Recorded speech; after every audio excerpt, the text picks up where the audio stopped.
Hello, good evening, everybody. Good evening. Hello. Good evening. Hello.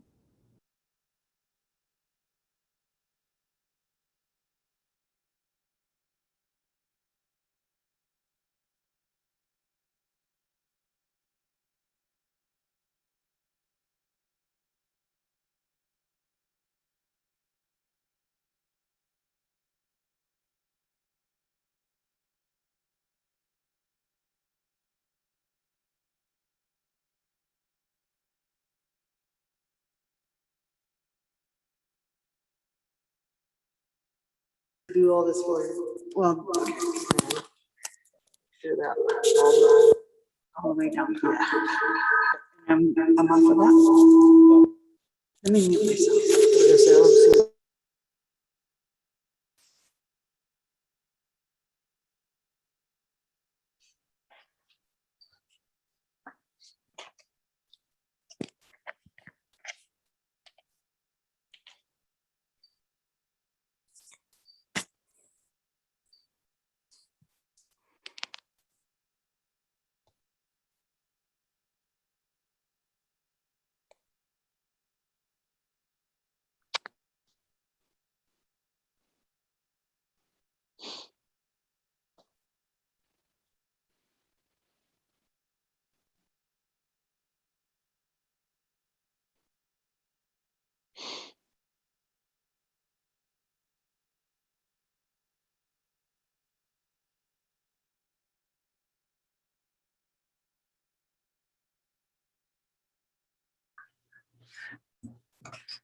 Don't know.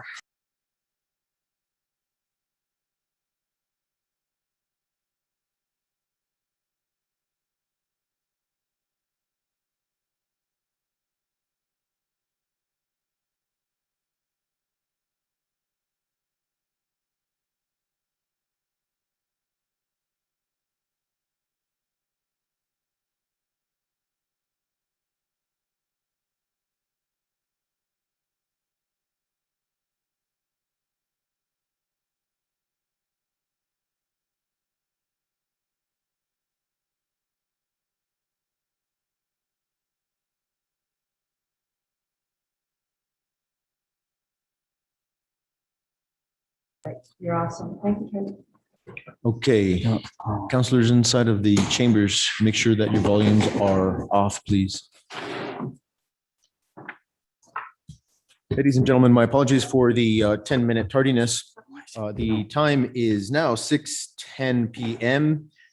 The date is May 11th, 2021. I hereby call this meeting to order.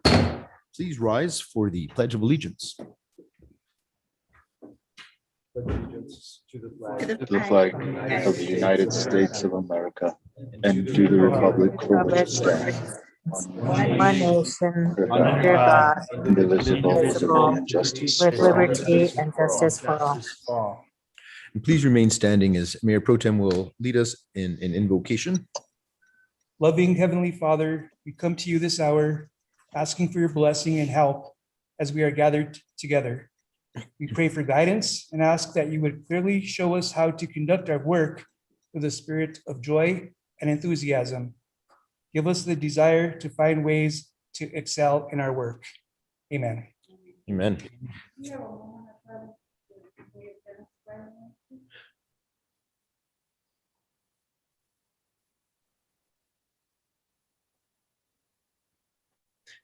Thank you very much. Ladies and gentlemen, please be seated. Honorable Mayor, I have a request. If counselors in chambers could unmute their mics because I cannot hear anybody speaking when they speak. I can just hear vaguely through yours. Councillor Salazar Torres, I beg your forgiveness. We will make sure to do that. Thank you. Correct. The way we speak normally, we would have to unmute the microphones there. Okay, very good. We will take roll call, please, and determine a quorum. Mayor Pro Tem Dennis Tim Salazar, Present. Counselor Peggy Sue Martinez. I agree with you all. Counselor Justin Salazar Torres, Present. Counselor John Ramon Vigil, Counselor Manuel J. Martinez, Present. Counselor John L. Ritchie, Present. Counselor Denise D. Benavides. Present. Counselor Dorothy D. Valdez, Present. Mayor Javier E. Sanchez. Present. We have a quorum. Thank you very much. Councillor John Ramon Vihil will be joining a little bit later this evening. We'll now go on to the approval of the agenda. Are there any? Motion to approve, sir. recommendations? Second. We have a motion for approval from Councillor Justin Salazar Torres with a second from Mayor Pro Tem Dennis Tim Salazar for a roll call vote, please. Counselor Peggy Sue Martinez, In favor? Counselor John L. Ritchie, In favor. Counselor Justin Salazar Torres, In favor.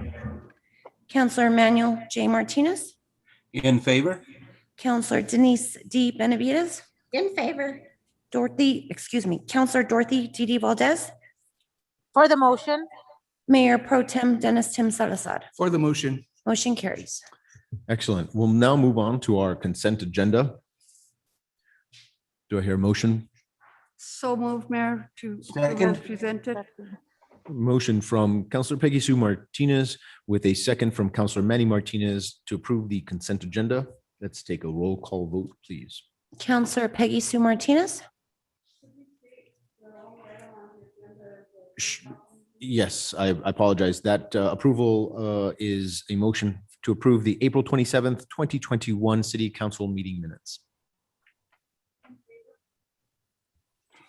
Counselor John L. Ritchie, In favor. Counselor Justin Salazar Torres, In favor. Counselor Emmanuel J. Martinez, In favor. Counselor Denise D. Benavides.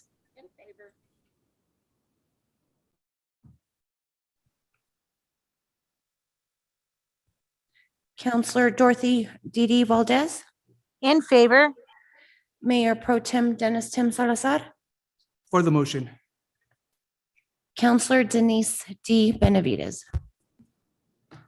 In favor. Motion carries. Excellent. We'll now move on to public comments and just a brief reminder and to let people know, we do have lots of public folks. So what we're going to do is allow one group in at a time.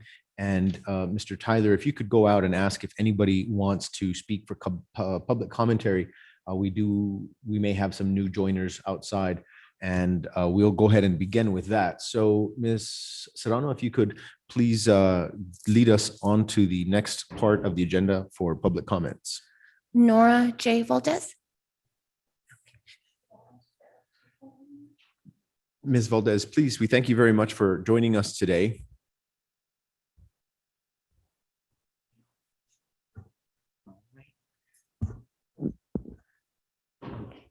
Hello, I'm Nora Valdez, and I'm here I guess, needing to know what is going on with the homeless and the people living in tents. So that is my question to you all. What is going on, with this situation here in Espanola? Well, ma'am, just for the sake of clarity, usually this is the portion where we have folks such as yourselves from the public making commentary about what they see, what they'd like, or what we want to see have done. It's generally not a reciprocal question and answer Yeah. type of situation. So we're happy to listen to whatever Okay. comments you would have or suggestions, or however you'd like to use that time. Okay, I guess I'm here because it's in my backyard now. The homeless are there living in tents. I see them over my wall. It has just become a slum area now with garbage, with the fighting with them. And it's just been quite, the situation is just kind of getting out of hand back there. And I live off of East Fairview Lane, and our back wall is kind of the side to side with this land that apparently I found out that they're all deceased. So the land is up, taxes are owed. So nobody knows what to do with this land. And apparently this truck has brought all the homeless in tents there. There's like 4 people living there. So I am tired of seeing garbage there and smelling feces from people, hearing the arguments, the drinking, the drugging. So, I just want to know what can be done with this situation here next door to me.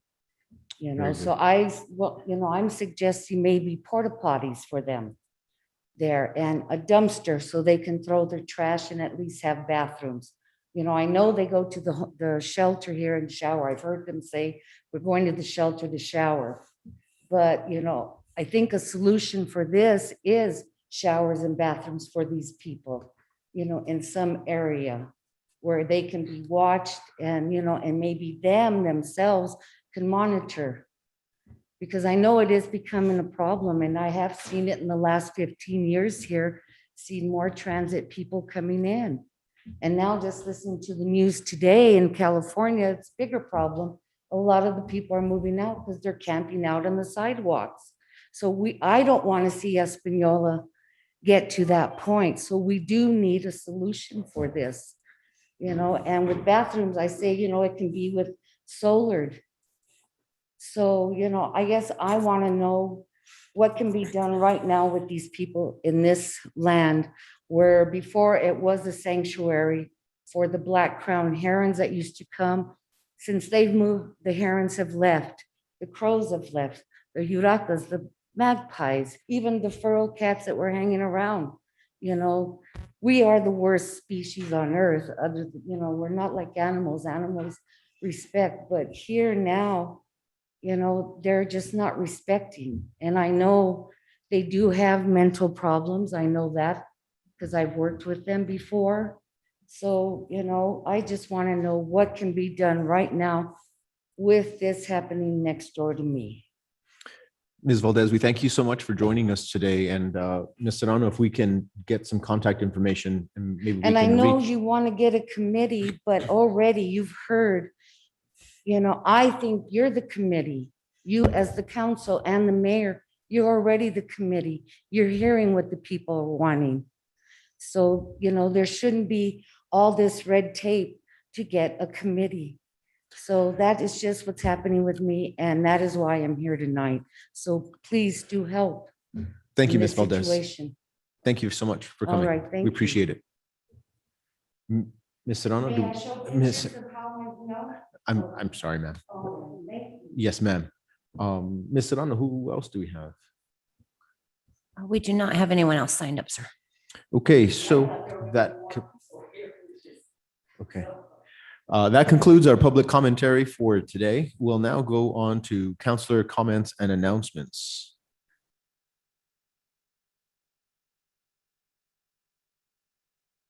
And councillors, if you're going to speak, if you could please turn on your video, that helps me a tremendous amount. I'll go first, Mayor. Councillor Peggy Sue Martinez, go right ahead. We'll break the ice right here.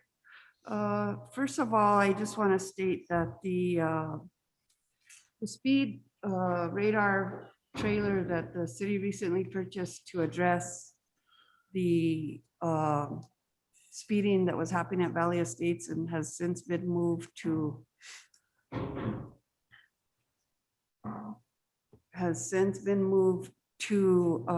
North Coronado, South Coronado area, has been very beneficial to slowing down that traffic. On Coronado Avenue, there's sometimes people that travel up to 55, 65, 70 miles an hour on that road. It's pretty crazy. So without sidewalks up there, I mean, it's very dangerous. So I've noticed during the time that this radar machine has been up there that the traffic has been much more slower and much more controlled. So I think it was a worthwhile investment. And I thank the police department for utilizing it in the two different sectors so far, and probably going to move it into one of the other districts in the next coming weeks. So we look forward to what this can do for our community and the safety that it can provide. Thank you, Mayor. Thank you, Councillor. Councillor Manny Martinez. Thank you, Mayor. I just want to say thank you to all our staff here at the city for the great job that they've been doing, from the PD to the offices. community services. They're doing a great job, and I just want to say thank you to them for all their hard work that they're doing. Also, to remind the youth that are coming ready for college, now is the time to start registering and getting ready for college. Don't be late. Also, just to let everyone know, the state does have remind businesses that if they go to New Mexico Finance Authority, there is money available and for help for any small businesses that are out there. Also, there is also money available for low-income people that are renting, that need assistance with rent, and also utilities to be paid. So just want to let the people know, if you're able to go online, please go online and check with the New Mexico State Finance Authority, and there is a website that you can go to apply for some of these funds that are available out there, sir. Also, again, I know we have it a little further down with the Lady Sun Devils. I just want to make a congratulations and also a shout out to my co-worker's daughter who plays for them, Miss Anita Diawero. Shout out to her and her team and say congratulations to them, sir. Thank you, Counselor. Counselor Justin Salazar Torres. Thank you, Honorable Mayor. Good evening, everybody. I just want to give a quick update regarding our Public Safety Committee meeting that we had. A couple counselors on our Public Safety Committee would like to honor all those involved in public safety and those that are under the purview of Public Safety Committee meetings. So just so you know, and the governing body, we are going to honor them with our next committee meeting, pizza night, and some beverages and so forth to honor them. And then we'd like for the whole governing body to honor them and recognize them during this whole pandemic following our next city council meeting in June. Thank you, Counselor. Just a reminder that we received from our planning director, Mr. Richard Hubler, the link for assistance that Counselor Manny Martinez was just speaking about is on the city's homepage. So you're welcome to get to the City of Espanola webpage. And if you do need any assistance, more information is linked from that page. We'll go right back to Counselor Peggy Sue Martinez, who had a follow-up. Thank you, Mayor. Just briefly, I just want to congratulate the class of 2021. It's been a very difficult year with COVID and everything else happening and them being in school and out of school. And I'm sure it's not the senior year they envisioned their whole life. So we congratulate them, all local graduates, McCurdy, Pojoaque, Espanola. Wish them the very best in their future. Thank you, Mayor. Thank you, Counselor. Do you have any other Counselor comments? All right, well, seeing none, we'll move. I'm sorry. Mayor? There you are. Counselor Denise Benavides. Thank you, Mayor. I just wanted to mention to my fellow Finance Committee members that we're going to substitute our meeting next week with a work session for budget so we can get that finalized, just to let everybody know that. And I do want to give a quick shout out to Chief and the entire team for the arrest that they made recently. That was just great work. I sent Chief a text and just want to publicly give them a shout out tonight. Thank you. Thank you, Counselor, for the shout out and for the information on the finance meeting that will be coming up. I'm sorry, did you say it was next week? Yes, we're going to substitute our Finance Committee meeting that was scheduled, I believe, for the 19th. And we're going to do a work session that we need to get done so that we can finalize budget and get it sent in timely. So, very good. Thank you, Counselor. you're welcome. Counselor Didi Valdez, thank you for raising your hand like that. Nice to see it. Thank you, Honorable Mayor. I just want to shout out to all the nurses in our community and our county and all over. Tomorrow is National Nurse Day. So I just want to thank them for everything they do, everything they've done. And I also want to comment that I got a call from a constituent, not in my district, but a person who was walking in the park by the YMCA across the JHR Elementary. She said that the grass at the baseball field is manicured and well taken care of. And she just wanted me to mention that so everyone could know that you're doing a great job. Thank you. Thank you, Counselor Valdez. All righty, I think that sums up Counselor comments. We'll now go on to matters from the mayor. Today we have before us a great proclamation, and it is to recognize motorcycle awareness. We're going to bring in some folks who drove into City Hall today. That way they can enter and come in and be a part of this proclamation. As many of you have seen in driving around the state of New Mexico, there are billboards all over the place recognizing that you've got to check your blind spots for motorcycles and motorcyclists. It's really important to keep an eye out for that. Never assume that the little yellow light that most of you have on your mirrors is actually working and telling you that there's somebody there. So we've got a great group of motorcyclists coming in now. So we're gonna wait for them to come on in before we discuss and talk about the proclamation.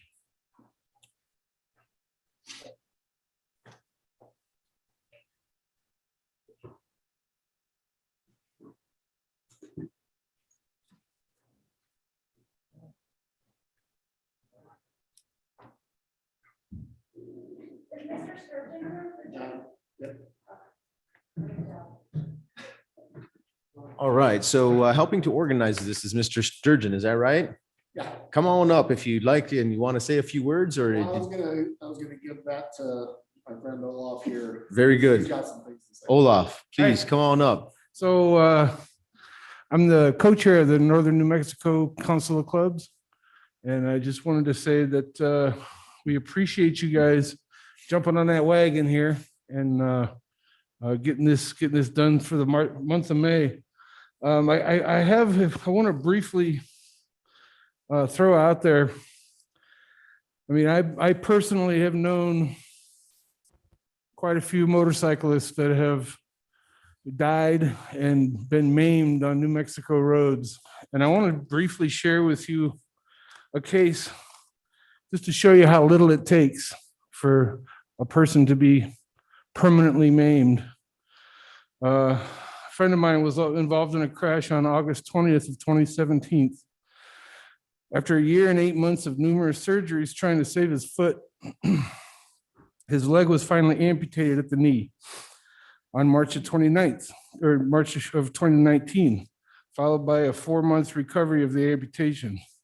To this day, he still suffers a lot of pain and struggles to work as a drywaller and painter. This is after a crash in his own neighborhood, about 5 houses away from his own. Someone veered left before turning right into their driveway and hit him. He was only going 10 miles an hour. So it doesn't take much. So we really appreciate y'all doing this. And I'm glad that we have all 33 counties now. And thank you very much. Well, we thank you so much for joining us, and we are going to read that proclamation now Awesome. in front of all of you folks. Thank you.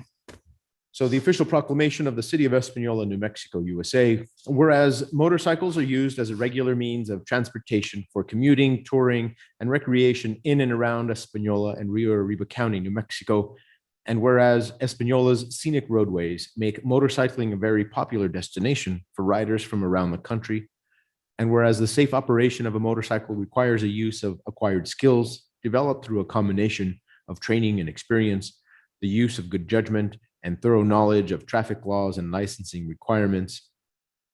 And whereas it is imperative that the residents of Espanola and the Rio Arriba County be aware, show consideration, and share the road with motorcycles on the streets and highways and recognize the importance of motorcycle safety. And whereas the National Highway Traffic Safety Administration has declared May is Motorcycle Awareness Month, it is the desire of this mayor's office to join the NHTSA in raising awareness of the growing number of motorcyclists in Espanola and Rio Arriba County's roadways in order to help prevent accidents and, most importantly, save lives. Now, therefore, I, Javier E. Sanchez, Mayor of the City of Espanola, New Mexico, together with the City Council, urge our citizens to be observant, courteous, and knowledgeable about motorcycle usage in our community. I hereby proclaim the month of May 2021 as Motorcycle Awareness Month. So thank you very much.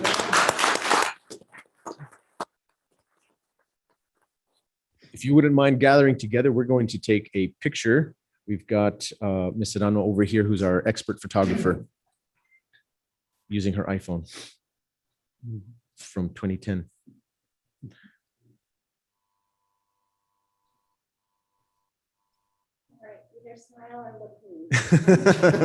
Smile or look mean.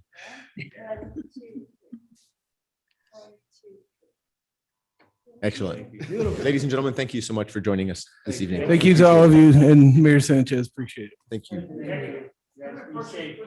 Yeah. I'll just hand you this. There nobody is helping the incarcerated people when they get out, women and men that get into the community. And Ann Edenfield started this Wings for Life. Okay. And it's not asking for money or anything like that, just recognition of what we're doing will bring down crime in Española. It's never been here before. We're bringing it in now. The first place that I found is the First Baptist Church. Okay. Where we're going to be doing that. Thank you, sir. I just want to be aware of what's going on. Olaf. This is for you. Oh, thank you.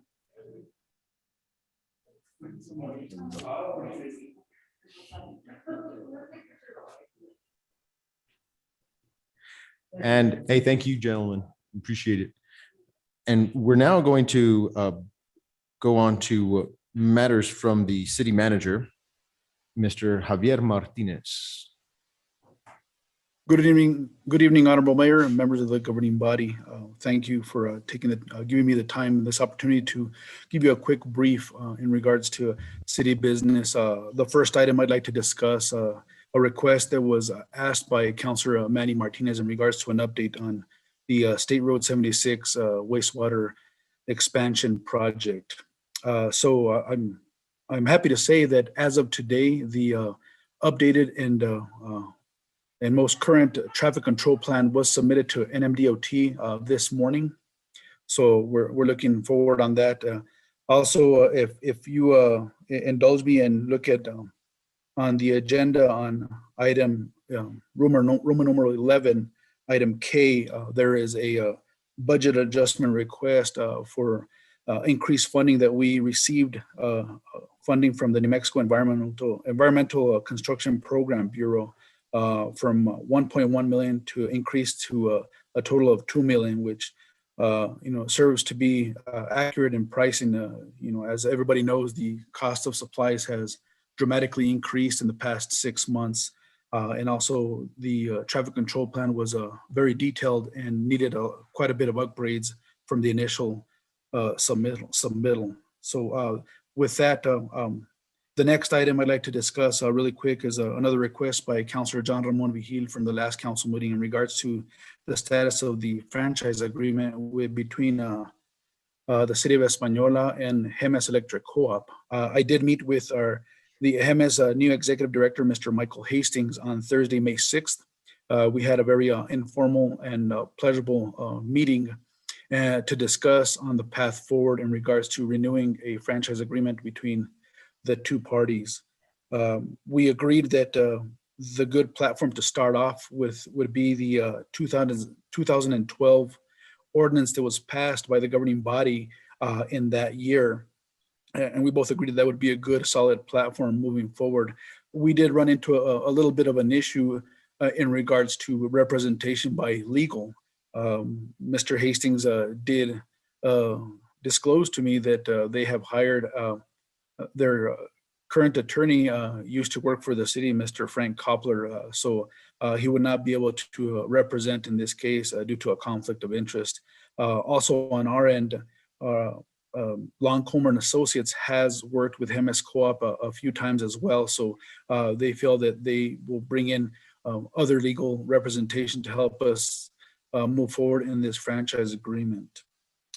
The other quick update, and maybe any of you have seen it, so Bixby Electric has gone forth to proceed on repairing lights. Now they're going to be working on the northbound lane of 84-285 between Upper and Lower San Pedro to replace those lights.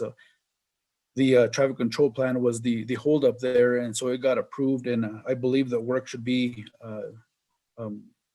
being handled between yesterday is Monday through this Friday, so May 10th through the 14th. I want to give a quick update in regards to Ranchitos Park. We are working to finalize a scope of work so we can submit for a request for proposal, or RFP, if you will, to get that, which is the CDBG funding, or the Community Development Block Grant that we received in 2018 for the amount of $420,000. So we're looking to have that money start working for us here in the near future. And I'd like to reiterate with Councilor Denise Benavides that next Tuesday, a week from today, May 18th, we will be having a work session in lieu of the Finance Committee to have the governing body present so we can present a draft FY22 budget and so hopefully we can work out any of the details to move forward for the following council meeting, which would be May 24th. If anybody has any questions in regards to the process that we're going through, or may want to get more detailed questions, feel free to contact our Administrative Services Director, Ms. Jessica Ortiz, or our budget analyst, Ms. Ursula Atencio, anytime in regards to the budget that we're going to present next week. Number 6, I'd like to bring to everybody's attention that the Public Regulations Commission has lifted the moratorium on disconnects for public utilities, and Councilor Manny Martinez, I know that you're familiar with this. So the city, we will be following suit. We're going to be sending out a mailer to all city utility customers to let them know that as of June 21st, the city will begin enforcing disconnect and penalty fees for all delinquent accounts. Again, if there's any questions or clarifications, please contact the city, and also a mailer will be going out to detail and inform all the public before this time happens. So we want to make sure that everybody's well informed. If there's anybody out there that's having trouble with their water bill, please contact the city. We will work with each individual on a case-by-case basis. With that, I stand for any questions from the governing body. Councilor Benavides, go ahead. Thank you, Mayor. Just one quick question, City Manager, on the CDBG grant. I know that we filed for what I call an extension, so to speak. What's the date that we have to be able to submit so that we can start utilizing those funds? The reason that I ask is because I heard today that based on some new rules, the state is going to be recalling some of those monies or fundings if there's not movement on the scope of work or things that need to be submitted. So do you remember what the date is to be able to submit? So Councilor Denise Benavides, I will yield the floor to our Grants Utilities Manager, Ms. Diane Hawkes. Ms. Hawkes, can you address Councilor Benavides' question, please? Absolutely. Good evening, Honorable Mayor, members of the governing body, Councilor Benavides. We recently did submit for an extension, and we did receive an executed grant agreement to extend this project until June 30th of 2022. Thank you so much. Perfect. Absolutely. Right now we are working, as city manager said, we are working on the scope of work to present for approval. Once we get that, we will be doing the RFP, issuing the RFP, for construction. After that, we are still working with the DFA staff. Then we will be advertising to be able to start spending the money. Thank you so much, Ms. Diana. Just one more thing, Mayor. I did see also today that it looks like there's going to be CDBG monies for infrastructure. So that might be something that, we might be interested in. Awesome. Thank you very much, Councilor. Let the record state Councilor John Ramon is now in attendance. Are there any other councilors with questions for City Manager? All right, very well. Thank you very much, Mr. Martinez. You can go on. Yes, thank you, Honorable Mayor. One last thing I'd like to report in regards to city business. So for all the listening public and for all councilors, the city has coordinated with the Clínicas del Norte. They will be on site at the One Calle de las Españolas by the Art Education Center in the plaza tomorrow, offering vaccines and COVID testing from 11 a.m. to 5 p.m. That was all work through the Las Clínicas del Norte. So they will have a mobile van there to take in individuals that would like to get their vaccine or get a test for COVID. Clínicas del Norte, normally what they do is they get the list from the Department of Health, and everybody who's registered, they go ahead and just forward them to them and then announcing that they're going to be located there to fulfill the needs of anybody who's registered. And I believe they will take walk-ins as well. Any questions so far on that? So that again is from 11 a.m. to 5 p.m. Is that correct? That is correct, Mayor. Excellent. We have a question from Councilor Peggy Sue Martinez. Go ahead. Mr. Martinez, do you know if there's an age limitation on that vaccine? A great question, Councilor Peggy Sue Martinez. So I believe 16 years of age or older for right now.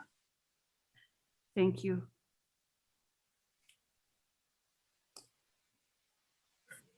If Go I ahead, do Mr. not have any Martinez. more questions in regards to city business, I will proceed to the next item, Mayor.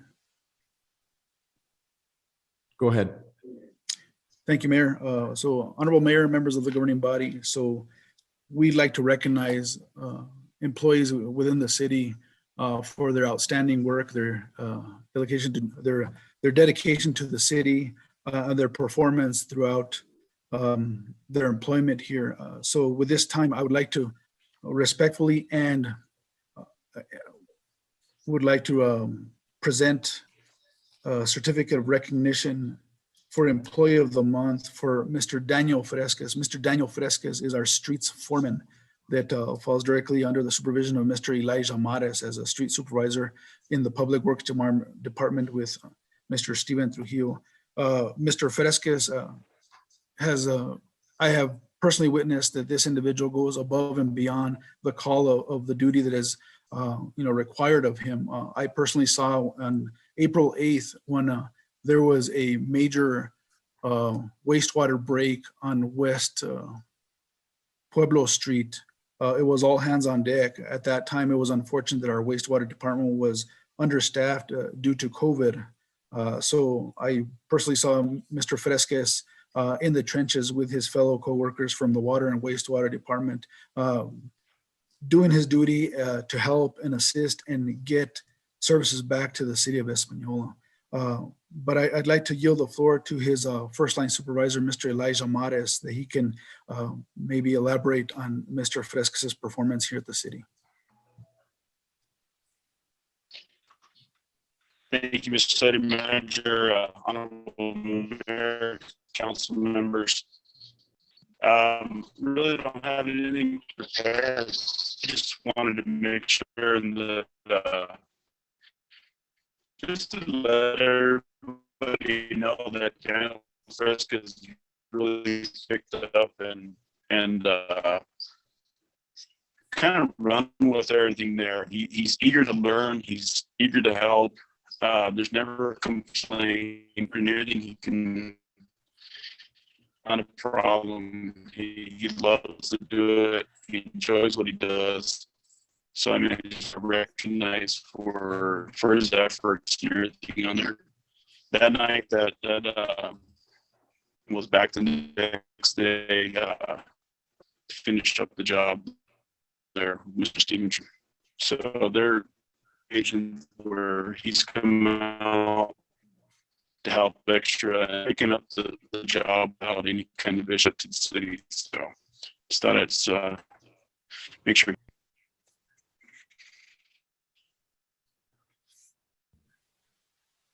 Thank you, Mr. Mares. With that, Honorable Mayor, members of the governing body, I would like to present Mr. Fresquez with the Employee of the Month for the month of April, because that's when he was duty. But I think that Mr. Fresquez deserves more than just 1 month of recognition. He has done an outstanding job for the city of Espanola and for the streets department to be ready and able to the call of duty at any time. So thank you again for indulging me in this presentation. Thank you so much, Mr. Fresquez.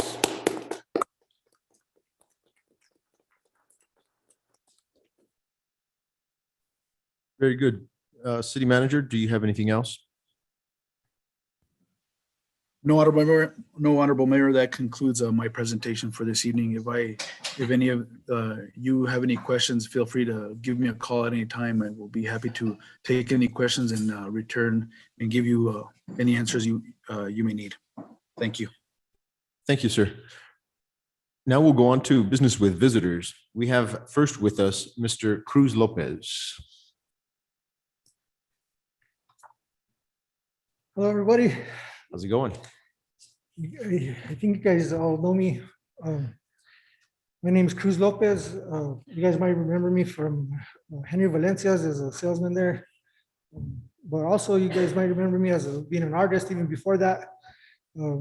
My parents are both artists from here in Espanola. I grew up here in the west side of Espanola doing art, and that was my life up until I needed to get a job to support my son. Now Henry Valencia's, I'm not sure what's going on with them, but I had to leave so I could try to further my life and my career. And I chose to go pursue my art career. And I'm getting my website together, and it should be dropping within the next 2 weeks. Probably in about a week, I should have it up. It's called cruzlopezart.com.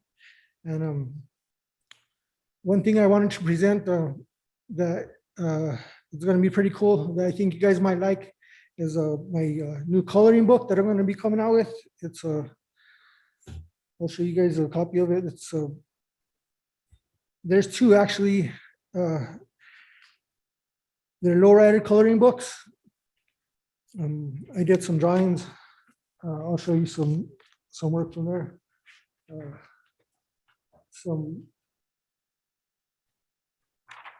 I drew lowriders in some of the places around town, like Sonic, Stop and Eat. There's a bunch of different iconic things that you'll be able to see in this coloring book. You know, some from well-known photographers like Don Osner and Aaron Anthony Anaya, some of the famous photographers that lent me their pictures to do some drawings off of. So I just wanted to promote this coloring book and my website. And there's going to be a show coming up, an art show coming up now in Taos at the Harwood Museum. It's called Santo Lowride. Toby Morphine helped put it together, and the Harwood Museum sponsored it, and they're going to be having the show on May 29th. And so they asked me if I could have this coloring book up there at the show to, to have as part of the exhibit and sell in their gift shop. But so that's why I put it together, and I got it ready to print. I sent it out to the printer today, and this should be done in a couple of weeks. So I just wanted to let you guys know that this coloring book's going to be out, and it's really cool. There's a lot of cool images, there's a lot of cool writers.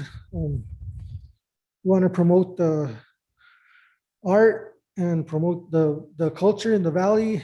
I don't know if you guys know, I'm the one that painted the mural down here on Cooks. So I need to get that finished, and it's going to be coming up pretty soon. That I'll be finishing that up. So I just want to be an artist in the community and represent my family and represent all of us artists and lowriders and people in the culture that we want to come up in Espanola. So hope to see you guys soon. Maybe if you guys want, link to my website, cruzlopezart.com. Thank you very much. I appreciate you guys seeing my work. Cruz, what an honor it is for that you're joining us, and what an honor it is for you to share that coloring book with us. Just flipping through some of those pages goes to show not only the talent that you have, but the heart and passion and your love for this community. So, we're honored that you're here with us, and I'm sure some of the counselors might want to ask a couple of questions or, at least make some commentary as well. Councilor Peggy Sue Martinez, go ahead. Thank you, Mayor. Thank you, Cruz, for sharing with us what you've been up to and how this promotes the lowrider community here in Espanola, and also how it promotes Espanola in general. I mean, in looking through some of the pages, it's clear that your heart is here in Espanola, and we wish you the best. I know that there's an anti-donation situation with us not being able to provide funding for the specific field, but definitely this is something that me as a city councilor and me as a person want to get behind, because I think that it does promote the city of Espanola in a very positive way. So, keep in touch with us and let's try and see when the book comes out, maybe bring it back and see if we can't purchase some ourselves, the city, just to promote the city of Espanola. Okay, Thank you, guys. Thank absolutely. Thank you. We'll go next to Councillor Manny Martinez and then after that to Mayor Pro Tem Dennis Tim Salazar. Councillor Martinez. Thank you, Mayor. Cruz, what can I say? You and your family are probably one of the most talented families in this valley. The art that you and your parents have done and your brothers throughout these years, and your sister and your aunts, your uncles, your Uncle Leroy. I mean, I can continue with all the family that you have that are just so talented. And we're so blessed to have you, all of you, in our community, and to have you promoting Espanola the way you are. Thank you. I thank you so much from the bottom of my heart, sir. Thank you so much. And you guys for having me. I love you guys. Your family to me, Cruz, and anything we can do to help you and your family when it comes to helping us promote Espanola, that we got your back as well, sir. So again, thank you guys so much, and say hi to your dad and your mom for me, sir. Thank you, man. I really appreciate it. Thank you very much. I know you guys have had my back forever. So thank you, guys. Okay, we go next to Mayor Pro Tem Dennis Tim Salazar, and then we'll go to Councillor Didi Valdez. Yes, thank you, Mayor. Cruz, thank you so much for representing our valley and our community for so long. You've been a great representative. Thank you for your contributions as well to our community and to our valley. I think you and I have been friends for 30 some odd years, and I've always seen you to be very ambitious, a very ambitious artist and a go-getter.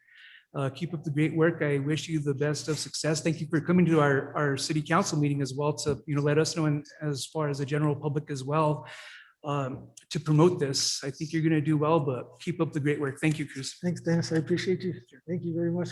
Councillor Didi Valdez. Hi, Cruz. What a great idea to put this art form in a coloring book. Both children and adults alike will be able to become quote unquote artists by putting their own flair and colors into these pages. I love the iconic locations that you've included in the coloring book. It's so Espanola, and it just shows our orgullo for our valley. Thank you again, Cruz. Thank you. Councillor, so much. We got Councillor John Ramon Vihil next. Thank you.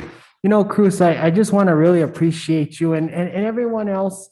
They hit the note on the head with your great family and such, but the opportunities for this and its promotion for our community is the most important thing I see for me. And see, people are outside of this valley can see the beauty of this community and our rich culture and heritage. The plaza, stop and eat, those are Espanola staples. And those mean so much to us here in this community. And now sharing this coloring book outside of the valley and with other people, I mean, that can bring notoriety to this town and good publicity. And I really hope that you can create and develop some kind of program marketing with the state tourism department going forward. I think that'd be great. I think like Councilor Martinez's, both of them have stated, this is the opportunity for our community to shine. And hopefully we can get this coloring book into every library, the schools, the college, the city here at the Lucero Center. And I think it's great. Thank you so much, Cruz. Yeah, I want to try to, just show the kids that they could, customize the cars the way they want to, and everybody can have a chance to see the culture. I'm going to put it out on my Facebook, on Instagram, on some of the car club on Facebook. There's groups. There's a bunch of car club groups. So I'm just going to try to put it out there as much as I can. There's a show going on in Santa Fe now that they said that they would let me put some over there, the one at the mall. So just try to promote the valley and get the kids interested in it. Thank you so much. We've got Counselor Denise Benavides next. Thank you, Mayor. Thank you, crew, so much. I totally love it. You know, I keep harping on that. We do such a poor job of promoting the talent in our community. And I think that the chamber can probably help with distributing some of these coloring books of yours. And I totally agree with Counselor John Ramon. The tourism department, I think, is somewhere that you should definitely go to try to get these out there. But again, the talent in this community that we just don't showcase. And, you know, to me, our plaza is a prime place for us to be able to showcase a lot of these, not just coloring books, but a lot of your other artwork and things that you've done in the past. And just the pride that people that aren't from Espanola don't understand. And this work of yours shows that to me. And I think that the more people that can see that, the more people that will begin to understand what Espanola is about. And it's a great place. It's a beautiful valley. There's a lot of stigma here, but art like this, I think, to me, takes that away. So thank you so much. Thank you. Thank you very much. Appreciate it. Thank you, everybody. Thank you, sir. We appreciate you joining us this evening. What an honor again. Thanks. Great. Thank you, guys. Appreciate it. Ladies and gentlemen, we'll take a quick brief pause as we allow the Lady Sun Devils to enter the chambers.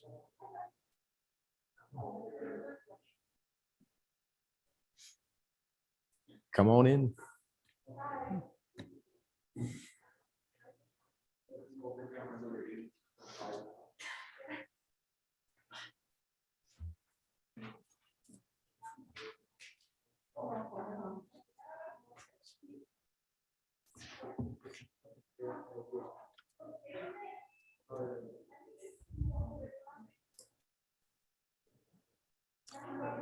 Ty, are the rest of the members coming in? Oh, they hadn't done that yet?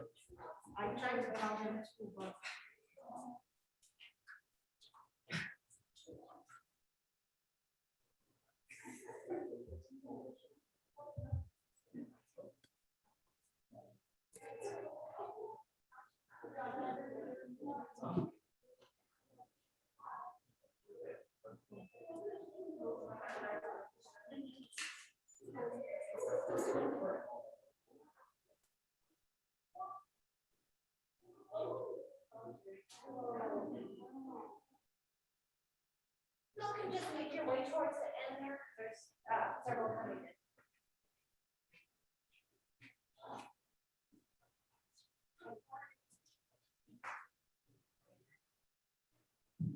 What's up?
Huh?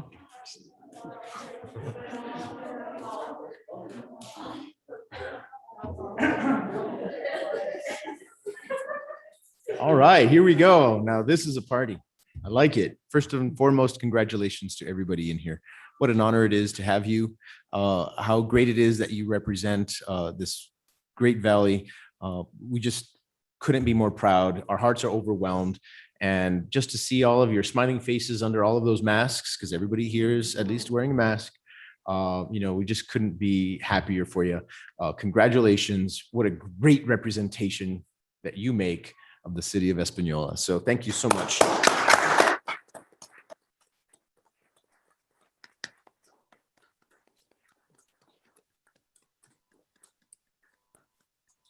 So when Councilor Peggy Sue Martinez said, "Hey, we got to do something for these ladies," she really sprang into action. She got in touch with Councilor Manny Martinez, and he in turn got in touch with our fire department, our police department, to make sure that we had a nice send off for you. So we're hoping that in some way that touched your hearts, because you certainly have touched ours.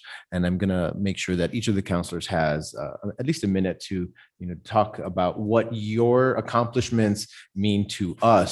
And we have some certificates that we'd like to hand out to the coaches and to the young ladies. But we couldn't be more honored to be a part of the team that you have built and created. So I'm going to hand it right over to Councilor Peggy Sue Martinez, who has a few words to say.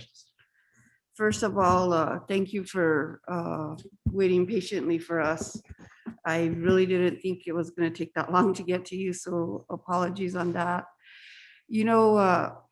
Basketball in this valley has a very special way of pulling people together from all over our community. I know that this season has been very different. COVID has changed everything and everything we do. And I'm sure it's been a big challenge for the coaching staff and for the team alike to have to adjust to a new way of doing things. For sure, if there would have been no COVID, the whole valley would have been at that gym, no doubt. So we thank you for being the ambassadors that you've been to Espanola, for representing with everything that you are, and we congratulate you on your second place. It's not the whole pie, but it'll be sweeter as time goes on.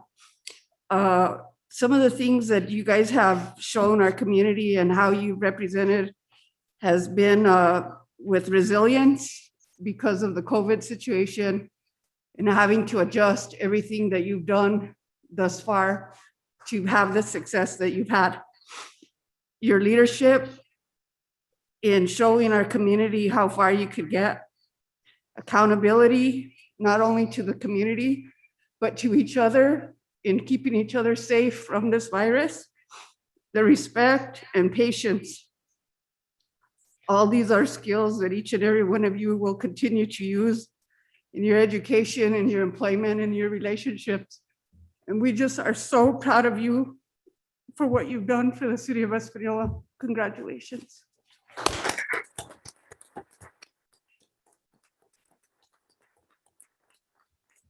So we'll go to Councilor Manny Martinez for a few words, then we'll go to Councilor John Ramon Vigil. Maybe we'll hand out a few of the certificates and then go back to some councilors for comments. Councilor Martinez. Thank you, Mayor. And thank you, Councilor Peggy Martinez. That was well said, ma'am. I don't know if there's anything else that can be said after that. Well done, Councilor. And Lady Sun Devils, what can we say? Well done. You have shown not just our community, but the Valley, but Northern New Mexico and New Mexico in general, what it's like to, or what should I say, what Espanola is truly all about.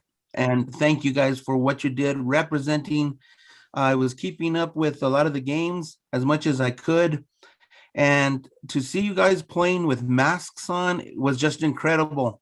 Most of us can barely walk to the store with them without complaining, much less to play a basketball game. So kudos to you girls for being able to do that. Lady Sun Devils, I want to just say again, congratulations. I do want to do a little shout out. I don't know if I'm supposed to or can, but I just want to say congratulations to Miss Anita. Congratulations, and congratulations also to your parents as well. They have raised some great daughters, and I just want to say that. Thank you, guys.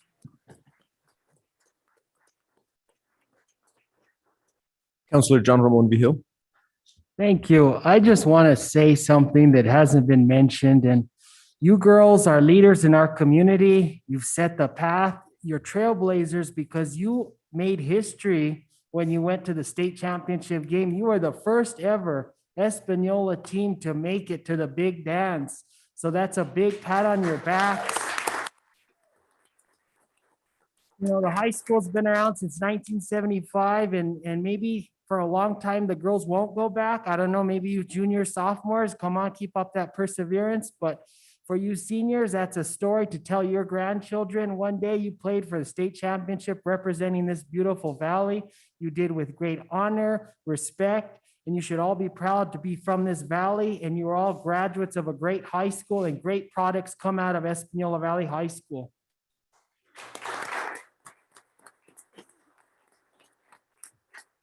So we're going to start first of all with the coaching staff. So if you wouldn't mind coming up and grabbing the certificate. First, we have our head coach, Mr. Joe Estrada.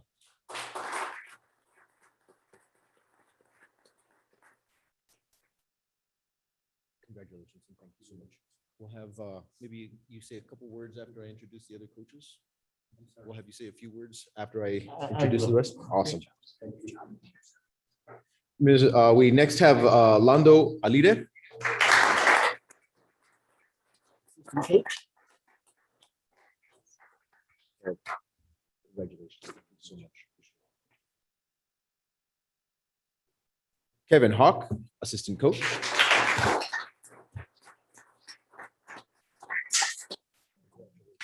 Congratulations. And forgive me if I butcher this name, Crisia Artieda.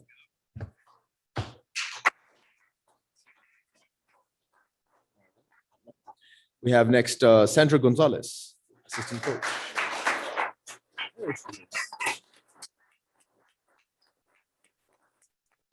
Congratulations.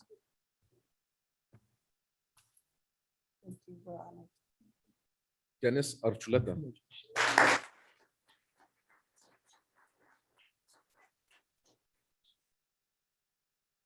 Thank you so much. We know that leadership begets leadership. Without this coaching staff, you know, where would we be? And I think this is a great opportunity to hear from head coach. And if you wouldn't mind, we'd love to hear a few words. Actually, yes, if you could speak to the podium right over here, that's the best place to listen. Okay. Except I kind of wanted to you can look pick at- it up and move it around if you'd like. I kind of wanted to look at everybody. First of all, thank you guys a ton. Thank you guys a ton for doing this for us, especially on short notice. And everything you guys said about the pride and the people of the valley and the life lessons that we have learned and we have taken from these past 3 years. I've been with these three seniors for 3 years, and to see you guys grow and to see you guys mature and to see you guys come together the way you did, I'd trade. There's no blue trophy in the world that can equal any of that stuff. Okay, what you guys have accomplished as people is awesome.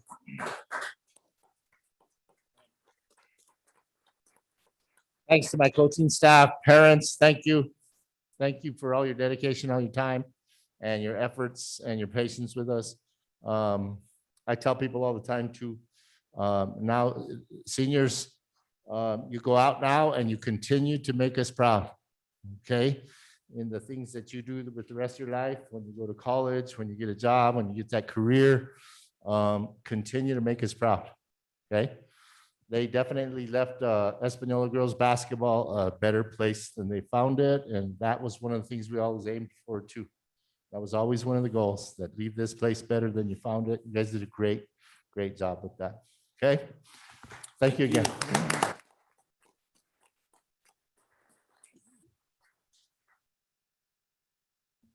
So as Coach mentioned, we couldn't do anything here without parents' support, waiting up for your kids. Where are they? Are they coming home? How much longer is practice going? Without the awesome support, backing, the sweat, the tears, the money that parents bring forth, because we know that sports aren't cheap and it's not easy. And there are a lot of things that you've sacrificed in order for these young ladies to play. Without your sacrifice, this wouldn't have come true. So parents, thank you so much for all of that work. So we'll next go on to the certificates for the young ladies. And what I'd like to do is, Councilor John Ramon Vigil, we have a list of names. We're going to take one and come down the list. So the first name that is up there, if you wouldn't mind coming up, and if you look into the computer there's a camera. We'd love to at least get your face in camera, and Councilor Peggy Sue Martinez here will actually hand out the certificate along with a couple other little items there. So first up we have Number 13, Jasmine Baca.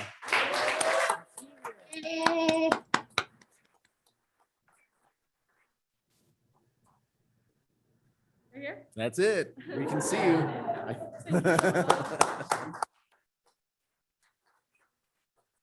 We have number 11, Roslyn Baca. Thank you. Congratulations.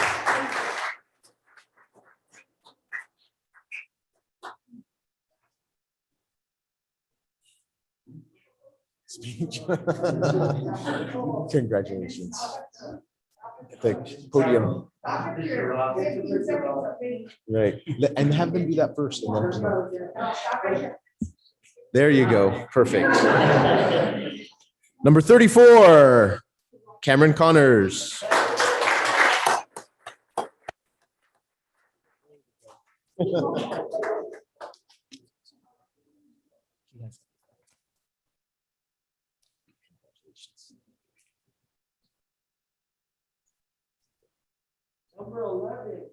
Number 11, Anita Diawero.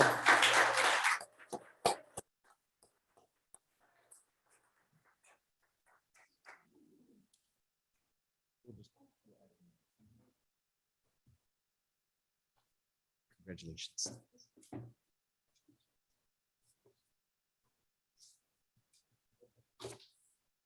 We got number 23, Roxanne De Leon.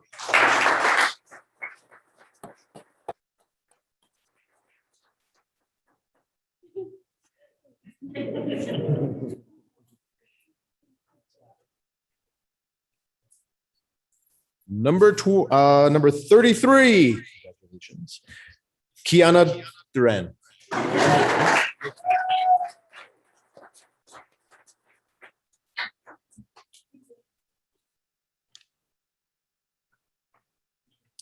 Congratulations.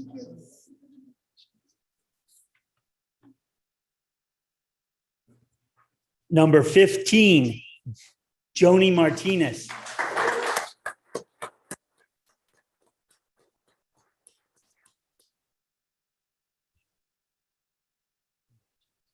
Congratulations.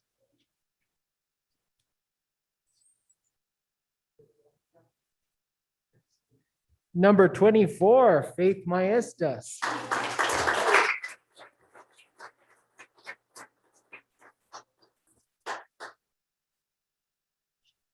Congratulations. We have number 10, Annalisa Pacheco.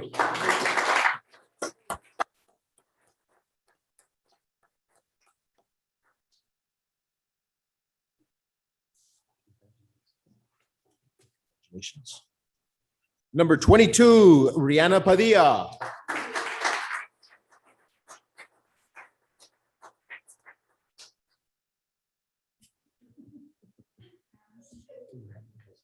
Congratulations. And number 12, Miranda Salazar.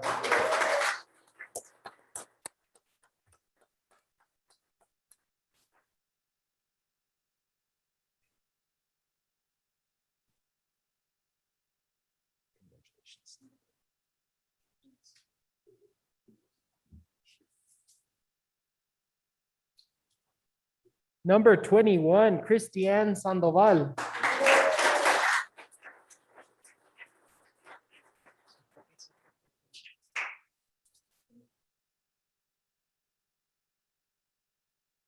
Congratulations.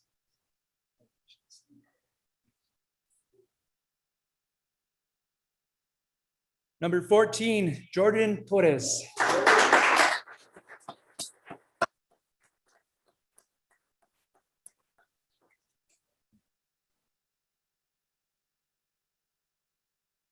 Congratulations. Number 20, Destiny Valdez.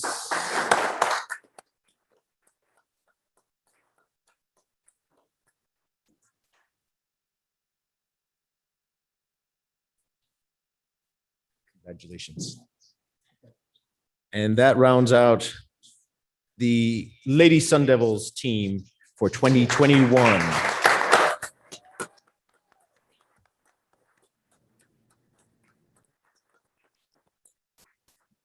Thanks again, ladies and gentlemen, for all of your hard work. And we have Councilor Denise Benavides who would like to say a few words as well. Thank you so much, Mayor. I want to give a huge shout out to all of the girls because they played like warriors. It wasn't about winning. It was about the way they played and the teamwork that they showed that day. And so I want to give kudos to all the girls. I do want to give a huge shout out to one of the girls. I've known her entire family for a very, very long time. I feel like I know her because her proud mama was posting all day that day. And thanks to her, I couldn't be at the game, but she was live streaming, so I did get to watch it. So Kiana Duran, you and your proud mama, good job. Mayor. We'll go next to Mayor Pro Tem Dennis Tim Salazar and then Councilor Justin Salazar Torres. Thank you, Mayor. This team is led by a great coaching staff, led by Coach Estrada. I've known Coach Hawk for years, many, many years, and he's been a leader in coaching. Lando Alira, he's a basketball legend, within our valley. So you guys are lucky to have your entire coaching staff and teaching you guys the ropes and to get better. As far as you Lady Sun Devils, yes, you made history. You guys are the pride of our valley, and I see you guys making it to state and becoming champions back to back. 3-time champions and more in the future. So we look forward to that. Thank you, guys.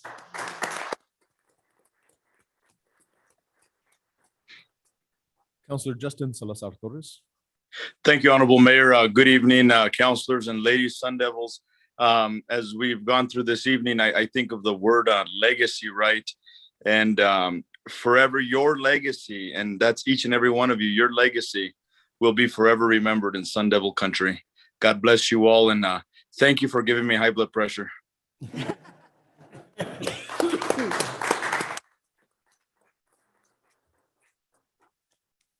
Ladies and gentlemen, what an honor, what fun. You teach us about pride, you teach us about hard work, resilience, leadership, all of those things combined, and that is the true definition of what it means to be from, come from, live in, and be a part of Espanola. Thank you.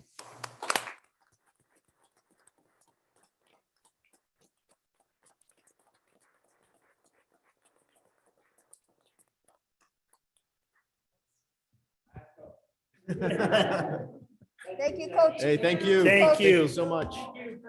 Thank you.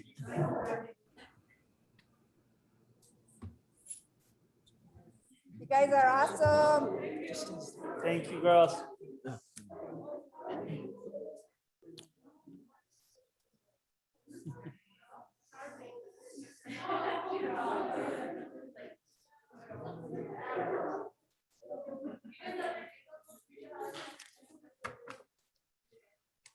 Mayor, well, these young ladies and their coaches are departing our chambers.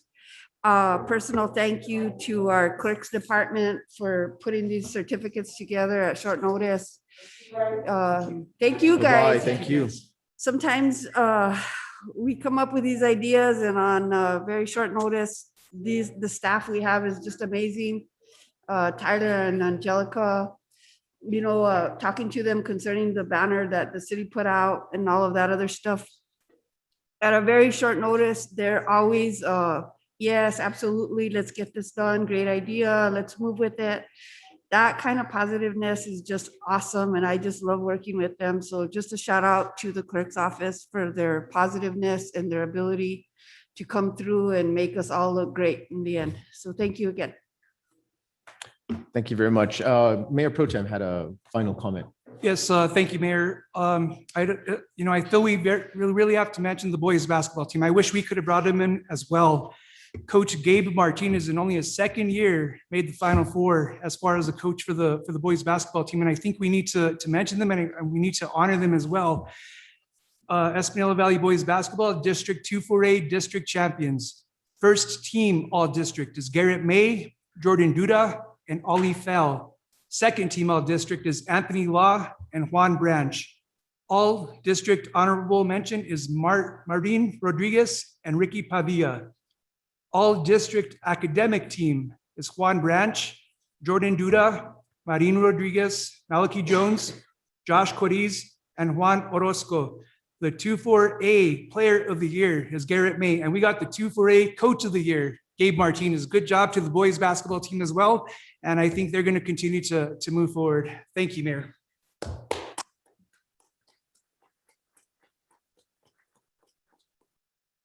Great recognition there. Thank you very much Thank for you, sir. mentioning that. Thank you. Okay, so now we'll go on to we are now at items proposed for council consideration, discussion items and action item. We have a discussion of the upcoming election cycle. We have a presentation from Rio Arriba County Clerk Linda Padilla and Interim City Clerk Angelica Serrano.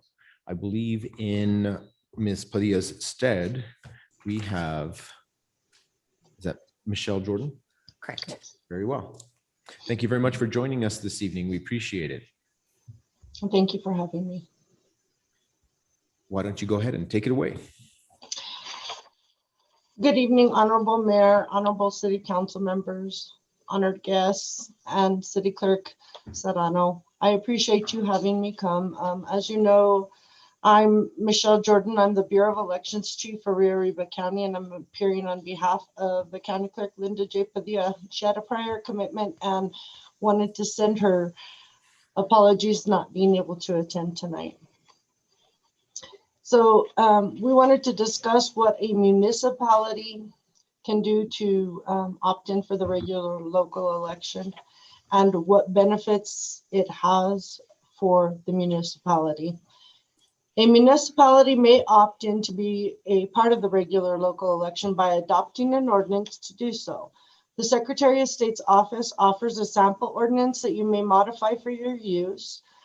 Any municipality that chooses to opt into the regular local election, which is going to be held on November 2nd, must file their conforming ordinance with the Secretary of State's office by June 30th. And that falls under section 122-3.1b in the statutes annotated. There are many reasons for a municipality to choose to opt into the regular local election. I know that you know how busy your city clerk is and how hard she has to work for elections to get them completed. She does an awesome job, but it's a lot of work. So you would have savings on your personnel time and cost.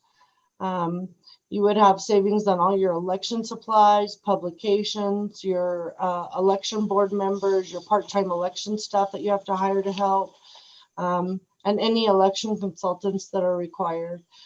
You would have a reduction in stress to personnel who will no longer need to run the election or to be running during election. So pursuant to the Local Election Act found in Article 1, Section 22 of the Election Code, any municipality that opts into the regular local election does not pay for the cost of that election.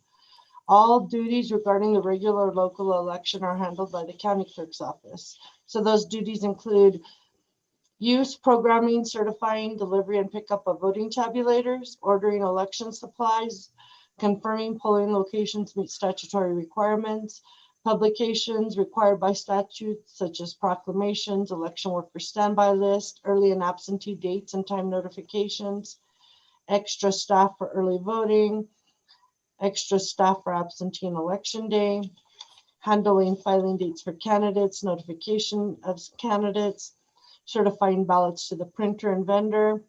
Ballots are done by ballot style. This is one of the things that I wanted to make sure that everybody is aware of.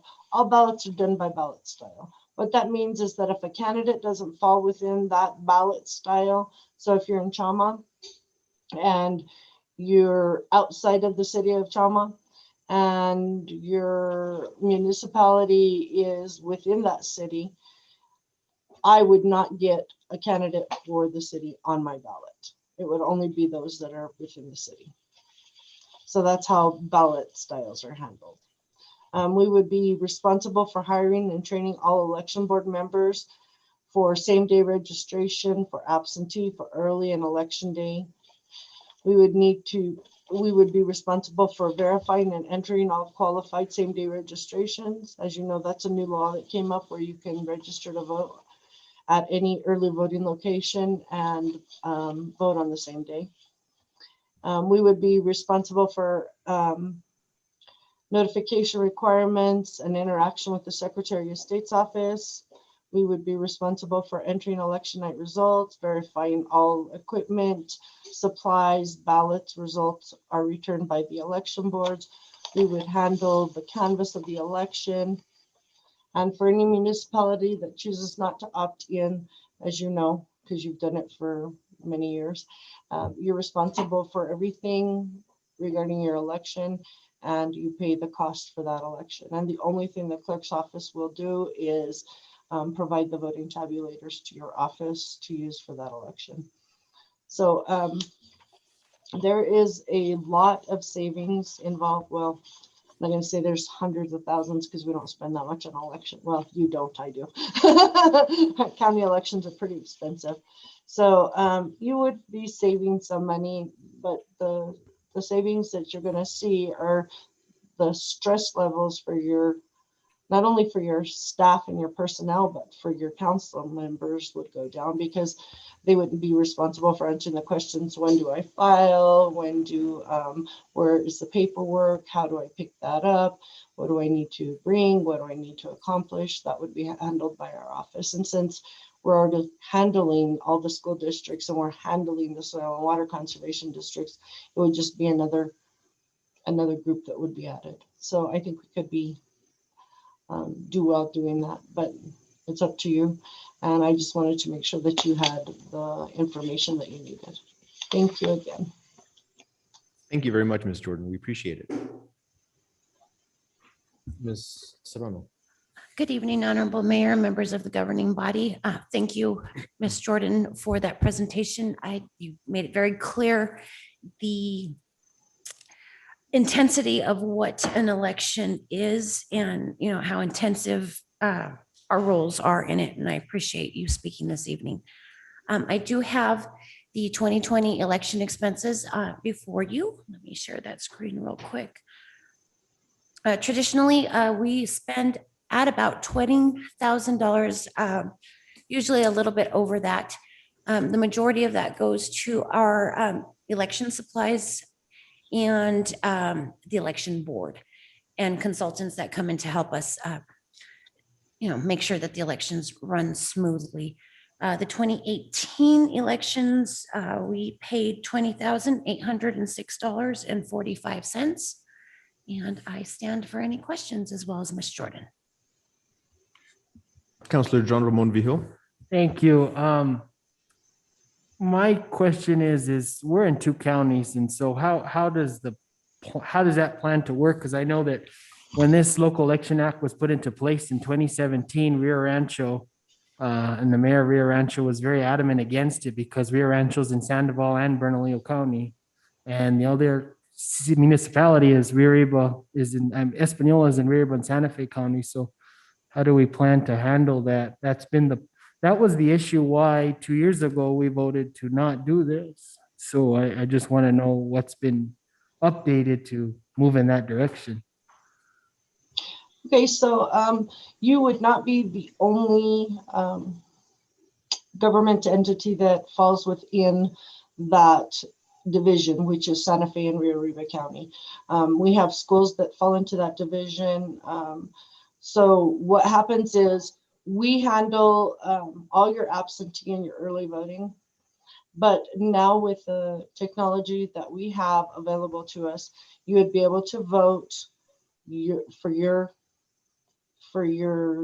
candidates on the ballot at your precinct or at your early voting site. And it would not be an issue where we're mixing the counties because the results come off of that tabulator already set for either Rio Arriba or Santa Fe County. All right, thank you very much. Councillor Manny Martinez. Thank you, Mayor.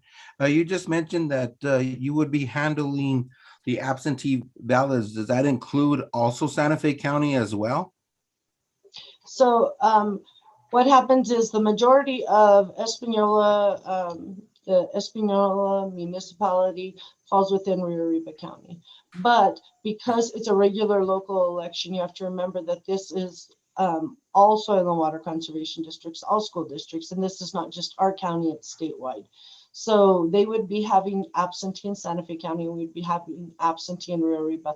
But because our results can be read together on different machines, they do their results and we do our results. You would just vote at your precinct and those results would be tabulated together. Councillor Justin Salazar Torres. Thank you, Honorable Mayor. This is just a discussion item, correct? That is correct. Okay, thank you.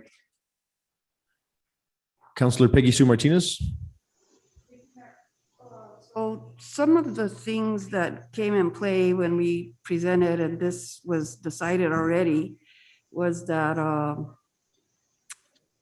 we didn't want the city elections to get convoluted in other politics of our area.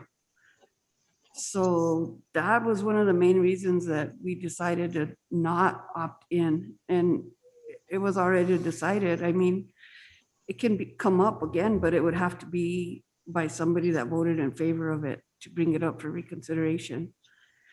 I feel like we've already dealt with this situation. I'm confident in the staff that we have. I feel like we could do this within ourselves here at the city, and I would really have a difficult time waiting till 10 o'clock at night to find out what the result of an election is. And that's usually the way it is when it's the county, and this is the first time that the county's gonna actually have the school board involved also. So that might convolute things also. So for right now, I think where we're at is fine. I know it's gonna be a little bit intense because we're having a mayor's race coming up, and we're also having a municipal judge race in the same election, which have always been offset. Well, not always, they were together at one time and then they got upset. Now they're getting back again together. So I really feel like we have a lot on our plate. I'm confident in the staff, and I think we just need to provide as much support as we can for them in terms of possibly bringing in help, consultant, and if it's necessary to go ahead and provide them with enough funding to cover that. Thank you, Mayor. Thank you, Councillor. Councillor Manny Martinez. Thank you, Mayor. I just want to concur with Councillor Martinez. I agree with her. This is an item that we have already brought up before the council, and we took care of that 2 years ago, and we did it for the reasons that Councillor Martinez has stated. And I'd have full confidence in our staff. We've been, the city of Espanola has conducted their elections for how many years now? And I believe if the machine isn't broken, then why try to fix it? And I think right now it's fixed and it's working fine. So I don't see any reason to move in this direction. I thank the city clerk office or the county clerk's office for coming and presenting. But I do feel that this is an item that has been taken care of, sir. Thank you. Thank you, Councillor.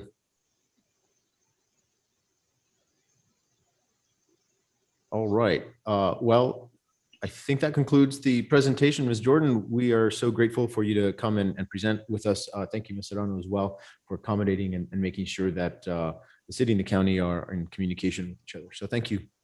Thank you. You have a good evening. All right, excellent. We'll now move on to Roman numeral 11, letter H. We have with us a resolution 2021-16, a resolution declaring city property under Article 6 of laws of the state of New Mexico governing the sales or disposition of public property, requiring that the city of Espanola disclose a list of items to be declared surplus, obsolete, worn out, or unusable personal property. Such declaration is to be made and authorized by the city council of the city of Espanola 30 days prior to actual disposition.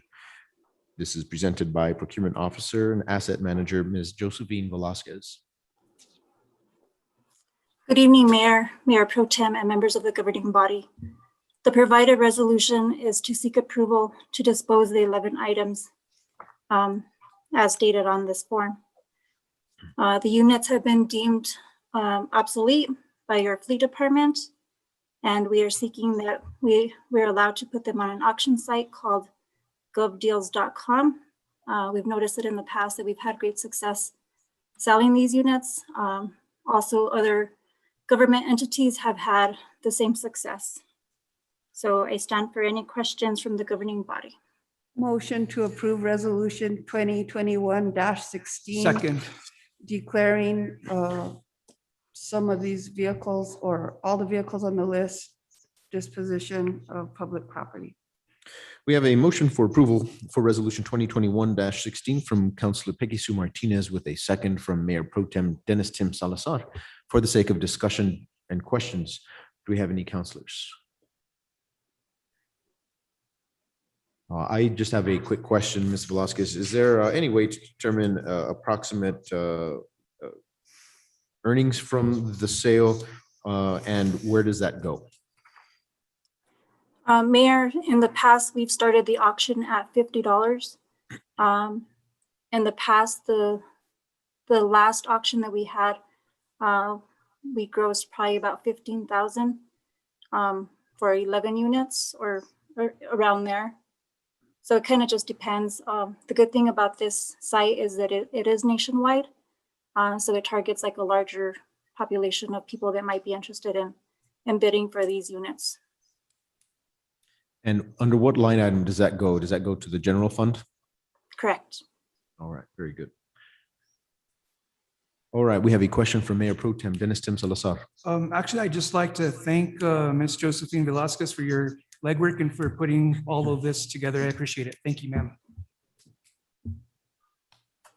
All right, very well. Seeing no further questions, we have a motion from Councilor Peggy Sue Martinez with a second from Mayor Pro Tem. Can we take a roll call vote? Mayor Pro Tem Dennis Tim Salazar, Yes, for the motion. Councillor Dorothy Didi Valdez, In favor of the motion. Councillor Denise D. Benavides, In favor. Councillor Manuel J. Martinez, In favor of the motion? Councillor John Ramon Vijil, For the motion. Councillor Justin Salazar Torres, Honorable Mayor, I had my hand up. If you wouldn't mind indulging me, I had a question. I can indulge the question. Go ahead. My question is, any fees regarding shipping and so forth of the entity that does purchase these vehicles, is that all included within the purchase price, that the auction price? Councillor Justin Salazar Torres, those fees are also all included with the price. So Okay, great. we're not- In favor. Thank you. Thank you, Councilor. My apologies for not seeing the hand being raised. I'm sorry. Councillor John L. Ritchie, In favor. Councillor Peggy Sue Martinez. Also in favor. Motion carries. Thank you very much. And once again, my apologies for not seeing the hand. So we'll go on to letter I, approval of payoff loan number 4, USDA lodgers tax revenue bonds in the amount of $144,566.68. We have a presentation from Administrative Services Director, Ms. Jessica Ortiz. Good evening, Mayor and members of the governing body. I come before you tonight to respectfully request approval of payoff loan number 4, a USDA lodgers tax revenue bond in the amount of $144,566.68. This is specifically for a community facility, the Convento. The loan was initially a 30-year loan. We entered into that agreement in 1998. The end term is 2037. This loan has a 5% interest rate, and we have been afforded the opportunity to go ahead and pay off this loan. If we choose to do so, we will save an average of about $68,000 for the remaining life of the term on interest. Motion to approve, sir? Second. We have a motion from Councilor Manny Martinez with a second from Councilor John Ritchie. Do we have questions from councilors? Councilor Peggy Sue Martinez. Not so much a question, but a comment just stating that with that 68,000, possibly we could fix the HVAC system at the Convento and maybe do a little bit of landscaping in that area, considering what those trees have done to the sidewalks and all the brickwork that's down there. Possibly we could use that savings to reinvest in the area and fix what needs to be fixed. Mayor, thank you. Thank you. We'll go next to Mayor Pro Tem and then to Councilor Manny Martinez. Mayor Pro Tem, you have the Yes, floor. thank you, Mayor. I just want to thank Jessica for, being aware and ensuring to look for ways for savings for the city of Espanola. It is much appreciated. Thank you, ma'am. Thank you. We'll now go to Councilor Manny Martinez. Thank you, Mayor. Ditto there with Mayor Pro Tem Salazar. Thank you, Jessica, for looking at this and being able to save an awful lot of money that can be reinvested into the plaza. Will this also now free up some of that lodgers tax money in the future for what it was intended as far as to help promote the city? Yes, definitely. This will free up the annual payment that we would be making up until 2037. And can you please, what is that annual payment that was made? The annual payment was $13,113.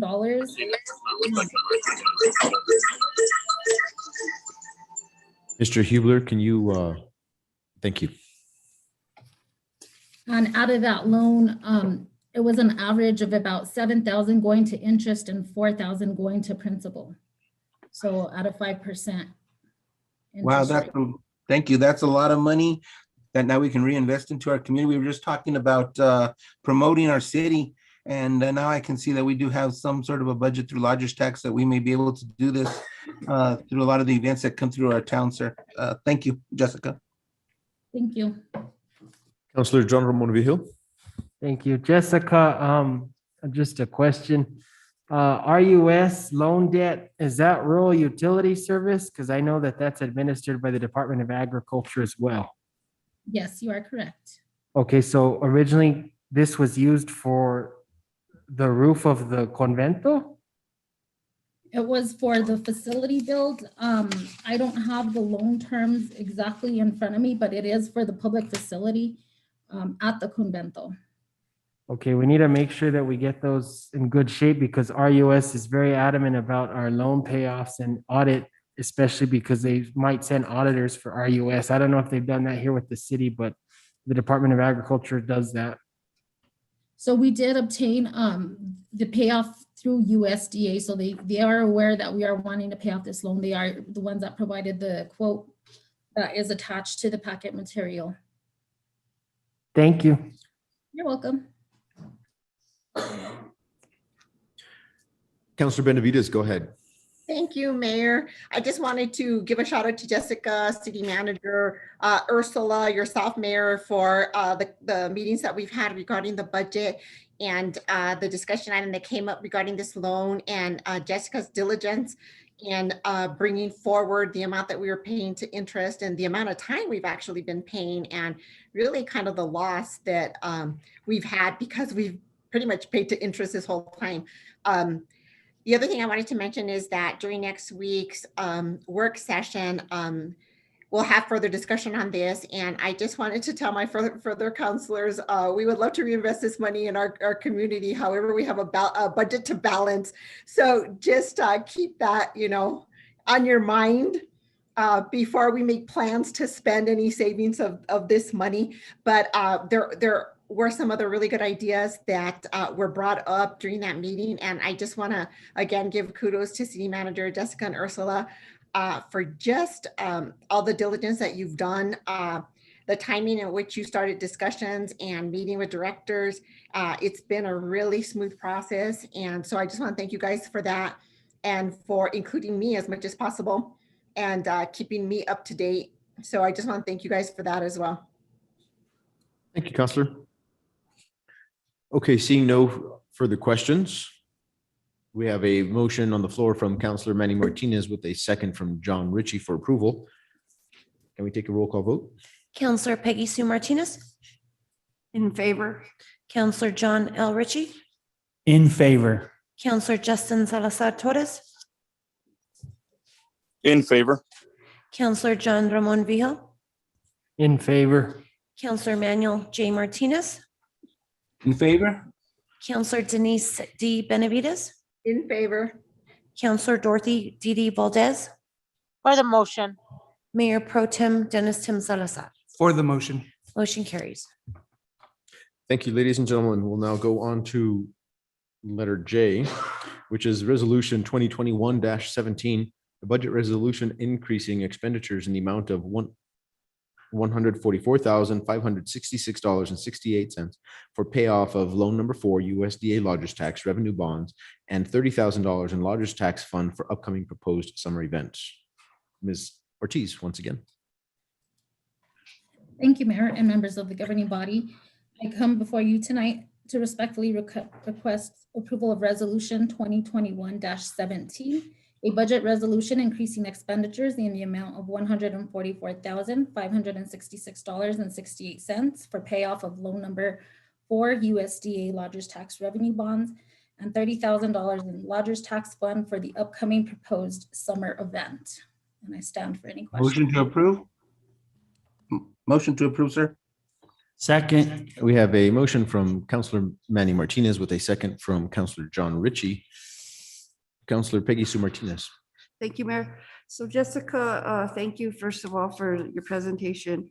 The resolution that we're voting on right now is resolution 2021-17. It deals with the money that we just approved in the prior item. Yeah. Correct? Yes, that is correct. Okay, and then $30,000 for a proposed summer event. Yes, that is correct. And our package is talking about a firework display. Yes, that is the plan right now. So could we have a little bit more clarification on that part? Mayor? Yes, do we have Fire Chief Mr. Padilla on? I don't believe he's on. The idea is to use $30,000 from the lodgers tax fund to prepare for and pay for a fireworks display that we're hoping to take place in July. It will not happen on the 4th of July, unfortunately, because everybody else has it on that day. So we're looking at a weekend shortly thereafter. And what we'd like to propose is a day of festivities. We've always thought about a pancake breakfast on the plaza. I know that that's something that you and I have discussed. Given COVID safe restrictions and things like that, I still think we can do it and it would be manageable.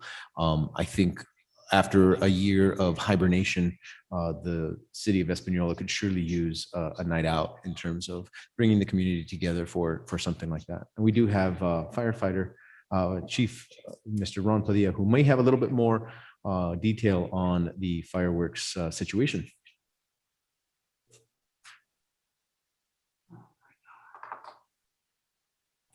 Mr. Mayor, members of the governing body, we have something going on. It's preliminary reviews. I tried several different companies throughout the West, and everything's booked up. Everybody has their customers on the 4th or the weekend of the 4th. Checked with a local company. They're ready to do whatever they can do for us, but it's going to be on the 18th. I've learned that Los Lunas has a really big display.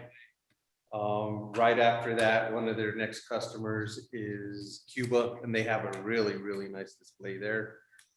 And we're looking at trying to secure the 18th of July. I've been speaking with the city manager, and it looks like if we can do it up by the park, the middle school and the baseball fields, everybody can see it from everywhere.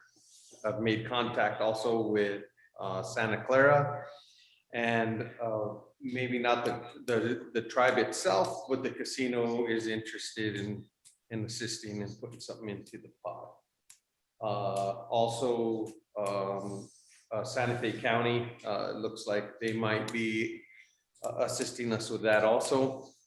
And we have another meeting next week to try to take this off. So I set the date for July 18th. I wish I could have done it on the weekend of the 4th of July, but it seems like that if we can lock that in, maybe we can lock that in every year and try to bring that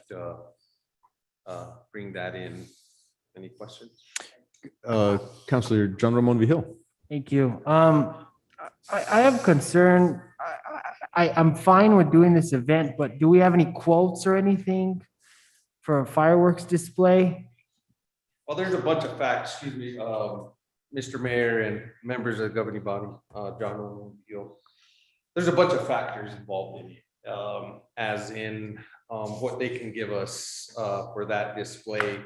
We got to kind of come up with the finances first and then talk to them about what we get for that. We're looking at anywhere from 25 to 35 minutes in the range of anywhere from $18,000 to $30,000. What we specifically get, we don't know. We're trying to find out what those finances are going to be with everybody putting into the pot, and then we'll kind of go from there. Follow up. So Gemini, who I'm assuming is your local fireworks. Correct. Okay, they have package deals. Okay. Yes, I've been speaking with. And so my concern is just writing you a blank check without actually having an established budget for this event. We need some sort of parameters. $30,000 is a lot of money to just give out, and then we don't know if we're going to use the full 30,000. I just have concern with that. I have to be accountable to the taxpayers. I understand we need an event, but I can't just blanket approve something without having some sort of numbers or documentation for figures for an event. It's based on basically how much money you have, how longer your show is going to be. And I'm aware of that. And if we want like a 10-minute show,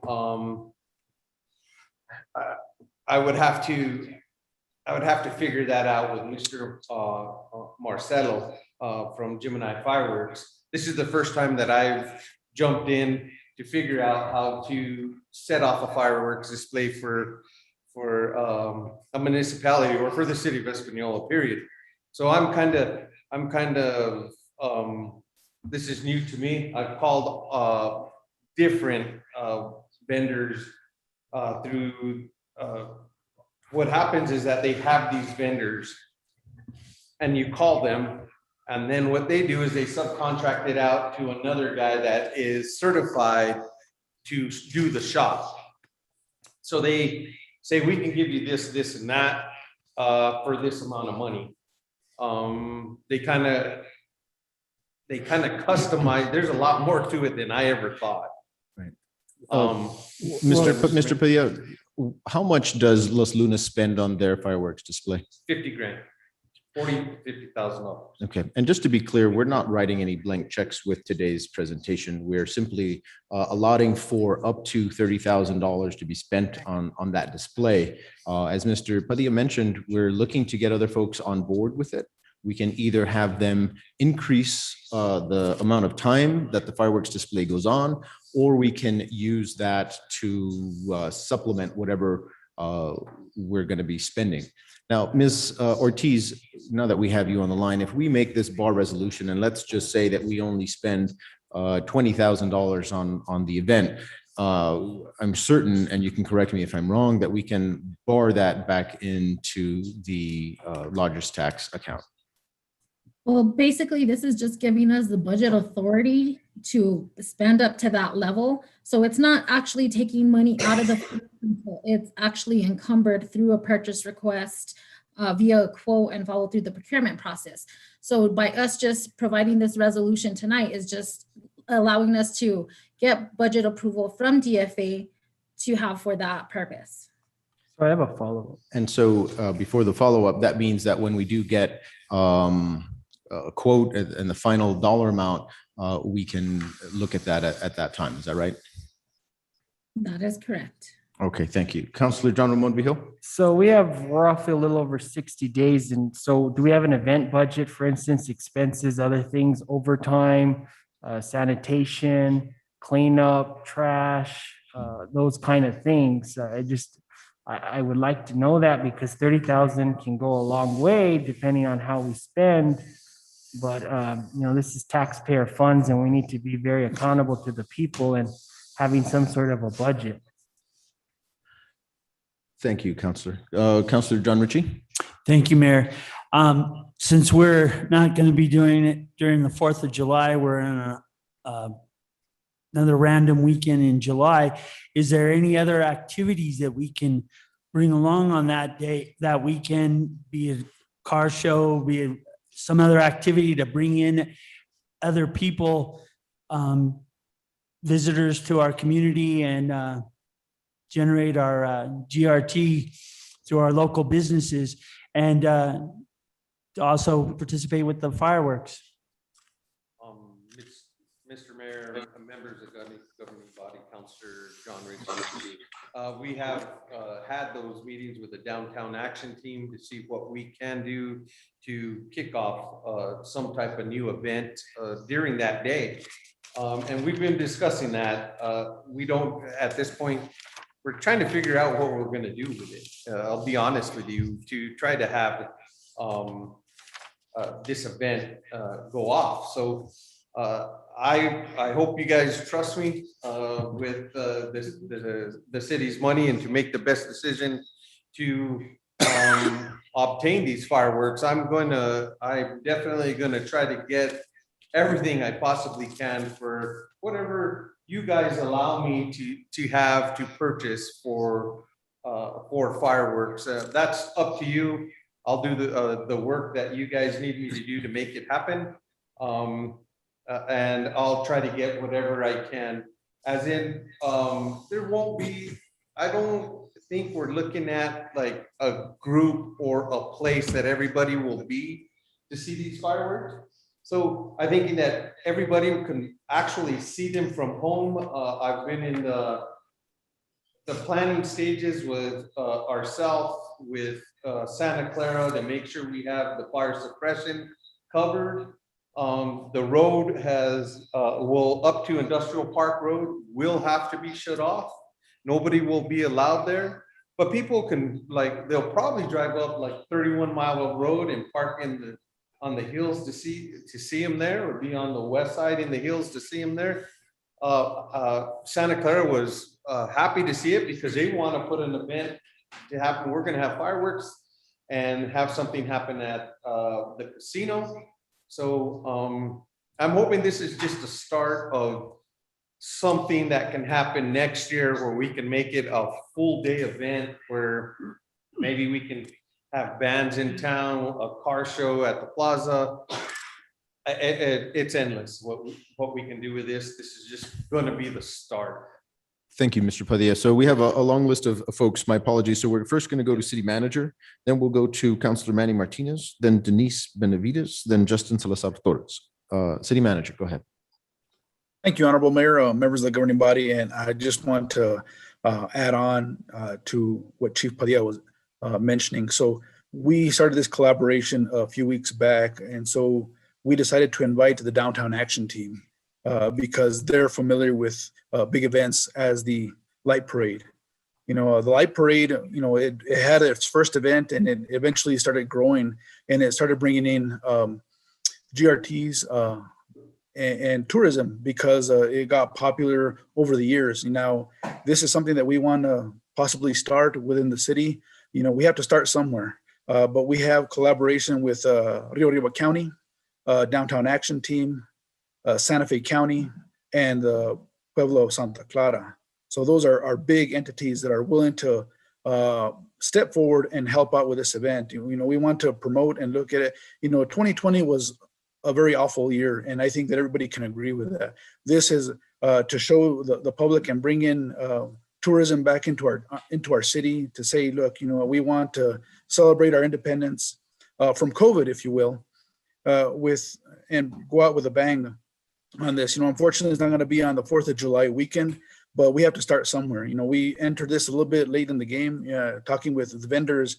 People already, or communities already reserve dates well before the prior year.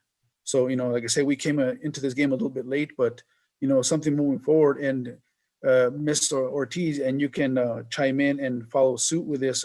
We are looking to use our lodgers tax money, which is for tourism, and to bring in and to draw the community into the city to spend GRT funds. And I think this is one great way to start. Councilor John Ramon Martinez, John Ramon Vigil, you did mention about it's a huge coordination for the cleanup, security, PD, all that stuff. And who else to bring into this with great experience, but not only but the Downtown Action Team with Mr. Eric Quintana from PMI, Commissioner Tini Bustos. They have a plethora of knowledge and experience with this, and I think that we can take their guidance to move forward and make this a great event. Thank you, everybody. Thank you, City Manager. We'll next go to Councilor Manny Martinez. Thank you, Mayor.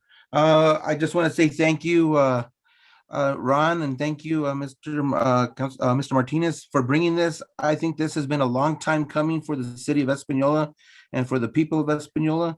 They deserve a great display, and I say thank you, guys. You said it right on the money there, City Manager, when you said that's what the money is for when it comes to lodgers tax, to plan these events and to bring possible monies through tourism to our town. Yes, it takes time for an event to grow. You mentioned that through the Downtown Action Team, and that goes for every event that's happened through town. Nothing happens overnight. The Espanola Valley Arts Festival started over 30 years ago, and it's taken time to develop that, to go from a few vendors to more than 70 artists now on the weekend. So everything takes a little bit of time to build, but the city of Espanola deserves that. The people of Espanola deserve this. And Mr. Martinez and Mr. Padilla, I would like to ask that if you can, I'd like to be included on these talks and help you as much as I can with any of the experience that I have with the events that I've helped put on throughout the years. I would like to more than volunteer for my services to help you guys as much as I can, because I think I would like to see this event, hopefully when I'm 80 years old, I'm still going to go watch the fireworks in the city of Espanola. And that's what I want to see, sir, not just for me, but my children, my grandchildren, and hopefully one day my great-grandchildren, they can go out and see these events. And they start with little steps. It always takes little steps before you get off running. And so thank you guys for starting these steps. Thank you, guys. Thank you, Councilor. Councilor Benavides.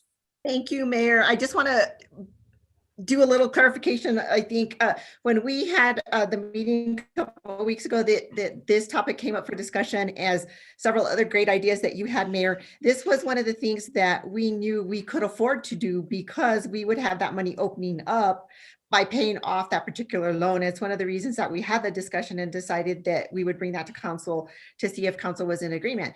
And that being said, we did decide that it was time that the community did have something that we could look forward to, that we could all celebrate together. And that's one of the reasons that we decided to do that. Now, this is just in the beginning stages. And like Jessica said, this is really not, we're not at the point where we're ready to present a budget. We're not at the point where we have costs yet or any of that.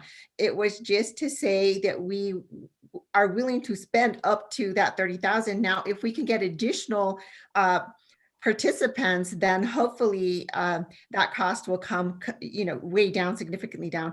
And, I think it's a great event. I thank Councilor Manny Martinez for volunteering to help.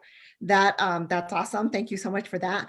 But I do think that it's something that we should do. I think it's something that would really benefit our community right about now. And it's something that we can afford.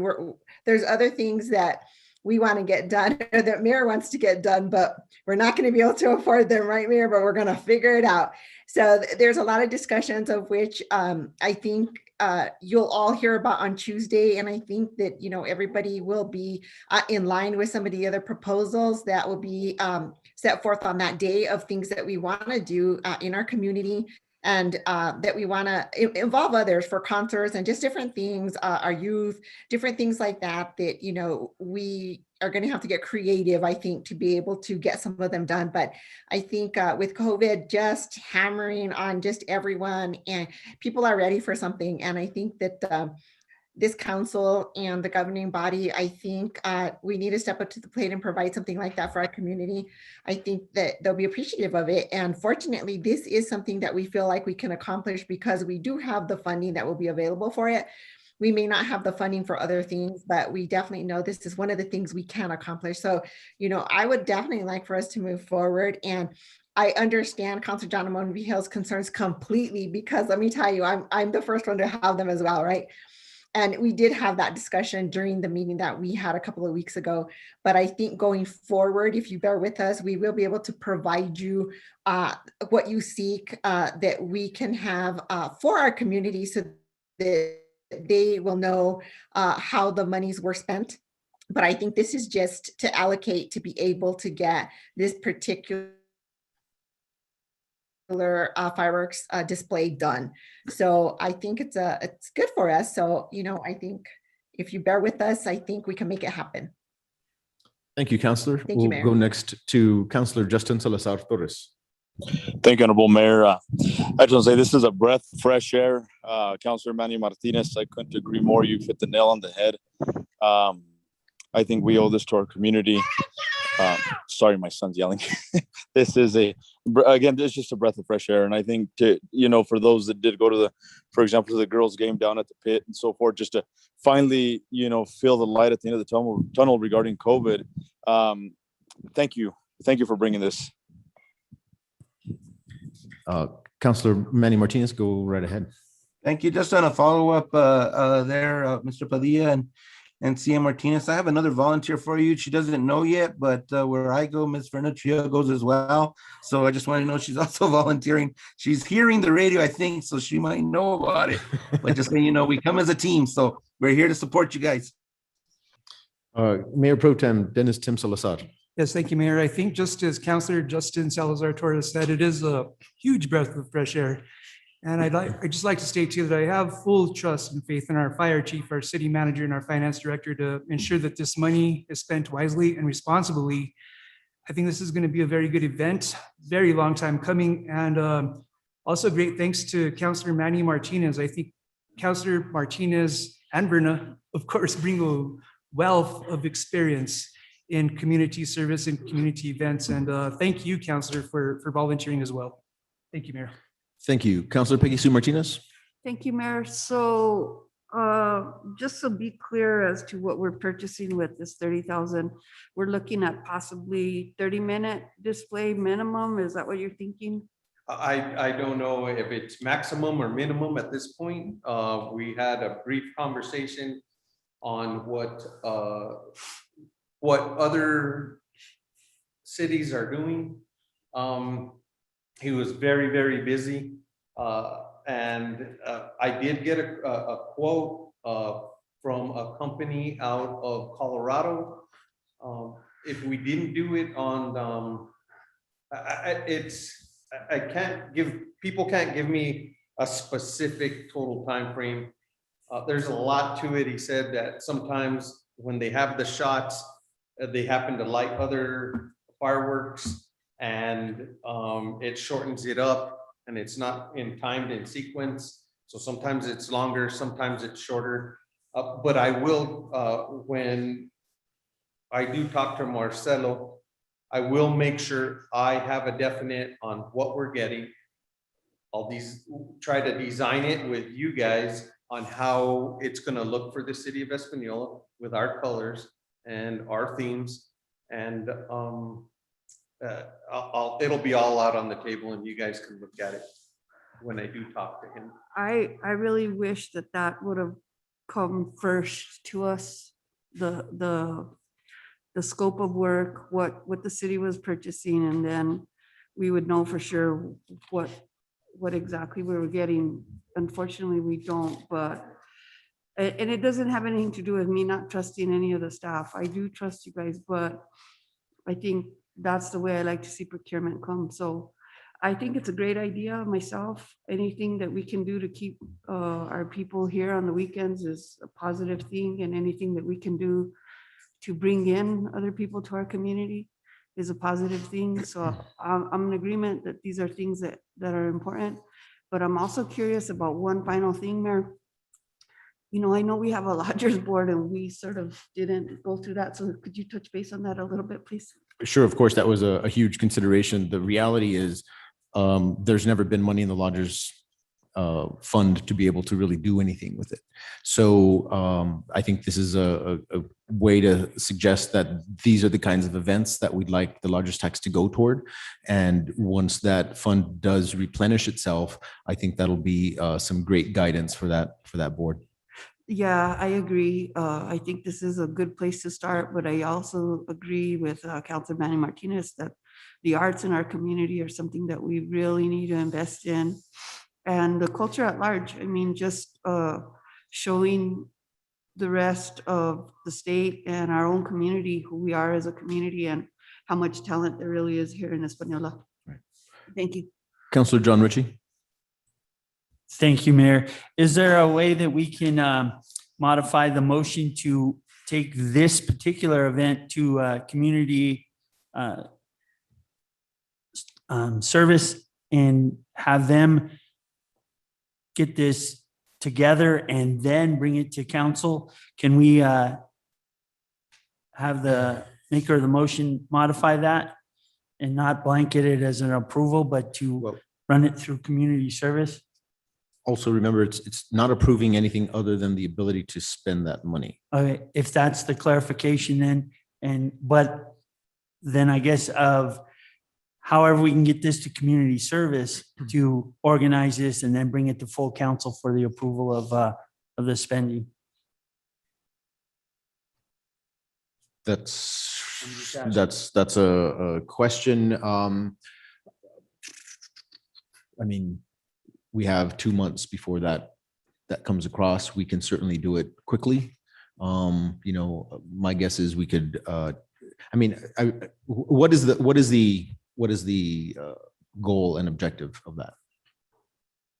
One, to put council in ensuring on the spending and then organizing this, not just the fireworks, but making this an activity that could be an annual event and getting our community service committee behind it to support it. So what I will do is direct community services to look into organizing the event.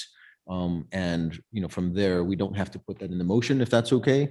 But we will leave that to Chair Mr. Manny Martinez of Community Services to organize within that body either a subcommittee or something to look into organizing that event. Is that acceptable to you, Chair of Community Services, Councilor Manny Martinez? Yes, yes, it is, sir. And I will get with Mr. Padilla and also Mr. Martinez, and of course, get with the people of Date that they've already been speaking with, and let's get this ball rolling. That way we can get this event going for the summer. Great, thank you. We'll go next to Councilor John Ramon Vigil and then Justin Salazar and then call a question.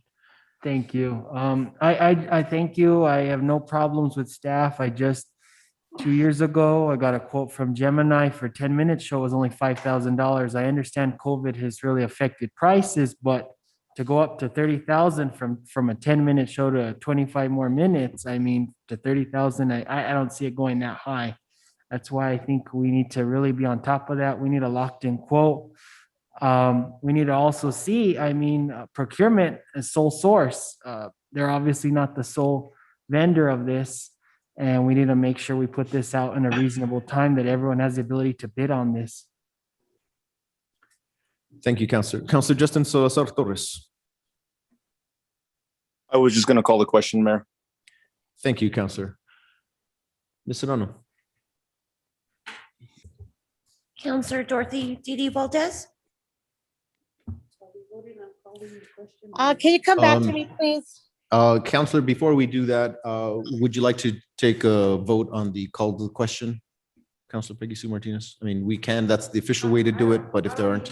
But I need to understand which one we're voting on. Okay, we are voting on the motion for approval. And that was implemented by Counselor Manny Martinez with a second from Counselor John Ritchie. Okay, am I up? Or Ms. somebody Sedano, else? if you can start. Certainly. Counselor Peggy Sue Martinez, In favor of the motion? Mayor Pro Tem Dennis Tim Salazar, For the motion. Counselor John L. Ritchie, In favor. Counselor Denise D. Benavides, In favor. Counselor Justin Salazar Torres, In favor. Counselor Manuel J. Martinez, In favor of the motion? Counselor Dorothy Didi Valdez, In favor. Counselor John Ramon Vihil, For the motion. motion carries. Excellent. Thank you very much, ladies and gentlemen.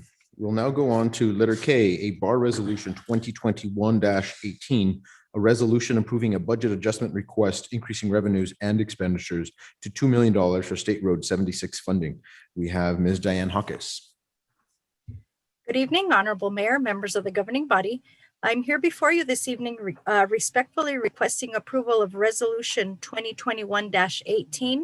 This is to establish budget authority in the amount of $2 million so that we can move forward with the State Road 76 project. Motion to approve, sir? Second. We have a motion from Counselor Manny Martinez with a second from Counselor Peggy Sue Martinez for questions or comments. Counselor Manny Martinez. I'll yield to Counselor Martinez. Thank you, Counselor. I appreciate that. I just want to state that we certainly appreciate the extra funding in this situation because it's been something that has been very difficult to do with the funding that we had. So hopefully we can move on this project as soon as possible so that the prices of the project don't continue to go up, especially the traffic control. Thank you. Thank you, Counselor. Counselor Manny Martinez. Thank you, Mayor. Just want to thank Ms. Hawkes and also City Manager Martinez and all your staff for all the hard work you did to get this here to this point. I know that the residents in that area have really been looking forward to this getting taken care of. So I thank you guys so much for them. And let's get this project on its way. Just a quick question. Do we have, once we pass this, what is the anticipated start for actual construction? Do we have at least a time frame on that at all? City Manager, do you want to address that? I know at this point, as of today, our traffic control plan did get submitted to NMDOT for review. So I believe that is the driving force that's going to determine when we start, once we get their approval. We'll probably have a better idea at that point. Thank you guys. Absolutely. Yes. Thank you, Ms. Hawkes, Honorable Mayor, members of the governing body, Councilor Manny Martinez. And just to chime on and to add on, echo with Ms. Hawkes, that's absolutely true. It's all based on the final approval of the traffic control plan, which, like I said, was submitted today.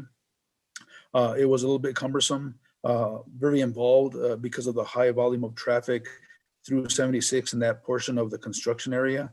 Just to give you a quick example, Bixby Electric submitted their traffic control plan on April 28th to start the upgrade of the lights on the northbound part of 84 to 85 between Upper and Lower San Pedro. Now, they already did that project on the southbound lane. It was pretty much just resubmitting the traffic control plan, mirroring the opposite side. And that took a week in itself of back and forth clarification between the contractor and NMDOT. So I expect, we've already gone back and forth for several months with the Department of Transportation. So hopefully right now, it was submitted this morning at 11 o'clock this morning. And since then, there have already been about 3 or 4 different email threads back and forth for final clarification. So hopefully that's all we're waiting on. Once that happens, I think that our contractor would be on board to start pretty soon. I'm hoping within weeks. Thank you, sir. I appreciate that update, and please keep me posted, sir. Thank you. Thank you. Do we have any other counselors out there? All right. Well, seeing none, we have a motion on the floor from, who was that? Counselor Manny Martinez with a second from Counselor Peggy Sue Martinez. Can we take a roll call vote? Counselor John L. Ritchie, In favor. Counselor John Ramon Vihil, Counselor Dorothy Didi Valdez, For the motion. Counselor Justin Salazar Torres, In favor of the motion. Counselor Peggy Sue Martinez, In favor? Mayor Pro Tem Dennis Tim Salazar, For the motion. Counselor Emmanuel J. Martinez, In favor of the motion? Counselor Denise D. Benavides. In favor. Motion carries. We'll now go on to letter L, approval to subcontract lease of San Juan Chama Project water to the Bureau of Reclamation. Again, Ms. Diane Hawkins. Good evening, Honorable Mayor, members of the governing body. Before you, I present the lease agreement between the City of Espanola and the Bureau of Reclamation, in which our intent is to sublease back to the Bureau of Reclamation 995 acre-feet of the city's water that is part of the San Juan Chama project. This sublease of waters to BOR will result in water lease revenues to the city of $59,700.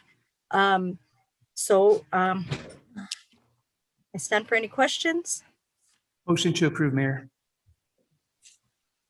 We have a motion on the floor for Second. approval from Mayor Pro Tem with a second from Counselor John Ritchie, and that is approval to subcontract lease of San Juan Chama Project water. Do we have any questions or comments from counselors? Counselor Peggy Sue Martinez. Thank you, Mayor. So, Ms. Hawkins, this is something that we've done every year, correct? You are correct, ma'am. And the amount has not increased, or it did increase? No, so actually the City of Espanola has 1,000 acre-feet that pertains to us in the San Juan Chama project.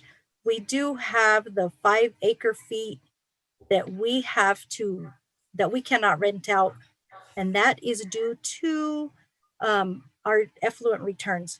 So we have Mr. Jim Reister and Chris Mulcahy of Stein and Brockman that we work closely with, mostly Mr. Stephen Trujillo, to establish this. And between them, they do work with the Office of the State Engineer to establish what our diversions are.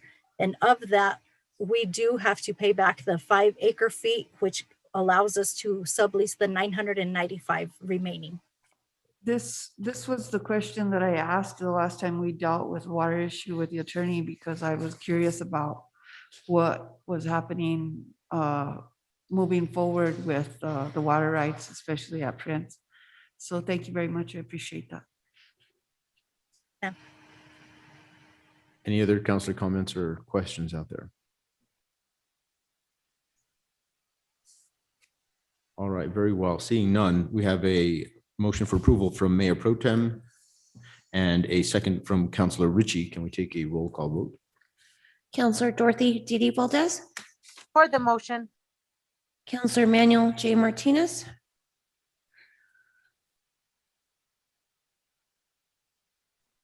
Counselor Justin Salazar Torres, In favor. Counselor Peggy Sue Martinez, In favor? Mayor Pro Tem Dennis Tim Salazar, For the motion. Counselor Denise D. Benavides, In favor. Counselor John Ramon Vihil, For the motion. Counselor John L. Ritchie, In favor. and Counselor Manny Martin. Manuel J. Martinez. Don't. There it is.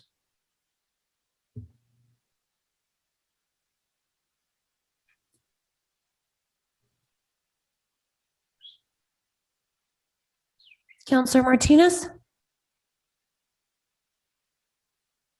Motion carries. Very well. We'll go on to letter M, Resolution 2021-19, a resolution for sponsorship for New Mexico Department of Transportation Project Fund application for design and engineering of East Pueblo Street. We have this presentation by Planning and Land Use Director, Mr. Richard Hubler. Thank you, Mr. Mayor. Good evening, and good evening to members of the governing body. So I come before you this evening with 4 very similar resolutions. These are related to us applying for grant funds distributed by the New Mexico Department of Transportation. As you may recall, a couple of years ago, they developed a special new fund and awarded about $50 million in transportation projects statewide. We did not have anything ready at that point to ask for. That fund is back with a new name, and this year it's got about $120 million in it. So District 5 looks like they're going to have about $20 million to spend.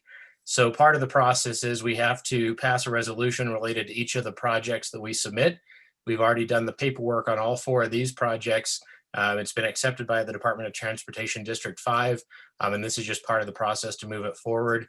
3 of the 4 resolutions does commit us to matching funds. This is a really great project for the city in that it's a 95 to 5% match. We only have to come up with 5% for these projects.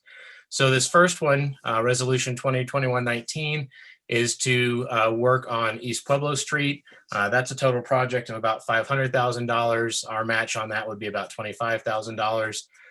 And this is to do the initial roadway reconstruction, rehabilitation, design, and engineering from East Pueblo, from New Mexico 68 all the way around through into La Jolla Street. And then I'll talk about each of the other resolutions as we get to them. But I do want to stress again, this is a competitive process. So this is not that we're getting money for every one of these projects. We're just, moving these forward in the process.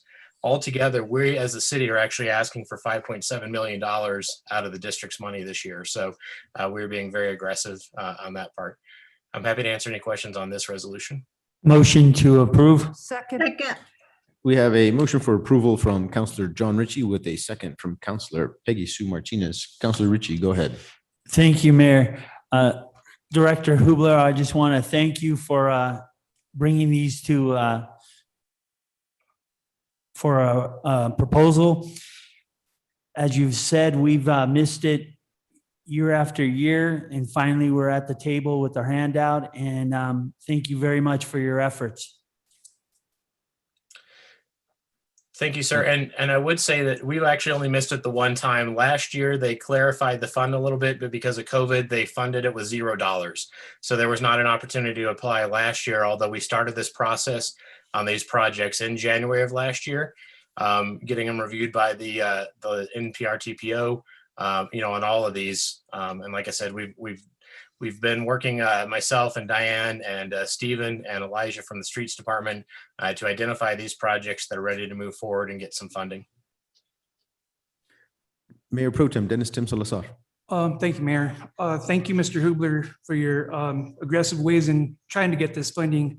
I have a question in regards to, did you have to do the presentations through the RTPO process, and through that, did the RTPO play the middleman to go to DOT in order for them to sign off on this, to be in the running for that?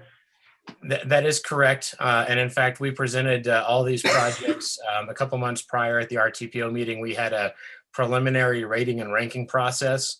All of our projects were ranked as, within the top group, some of them different than others, but, to be able to move forward. So they're all on the list that's already being provided to the DOT. And then this is just kind of the backup paperwork. Very good. Thank you, Mr. Hubler. Counselor Manny Martinez. Thank you, Mayor. I just want to thank Mr. Hubler.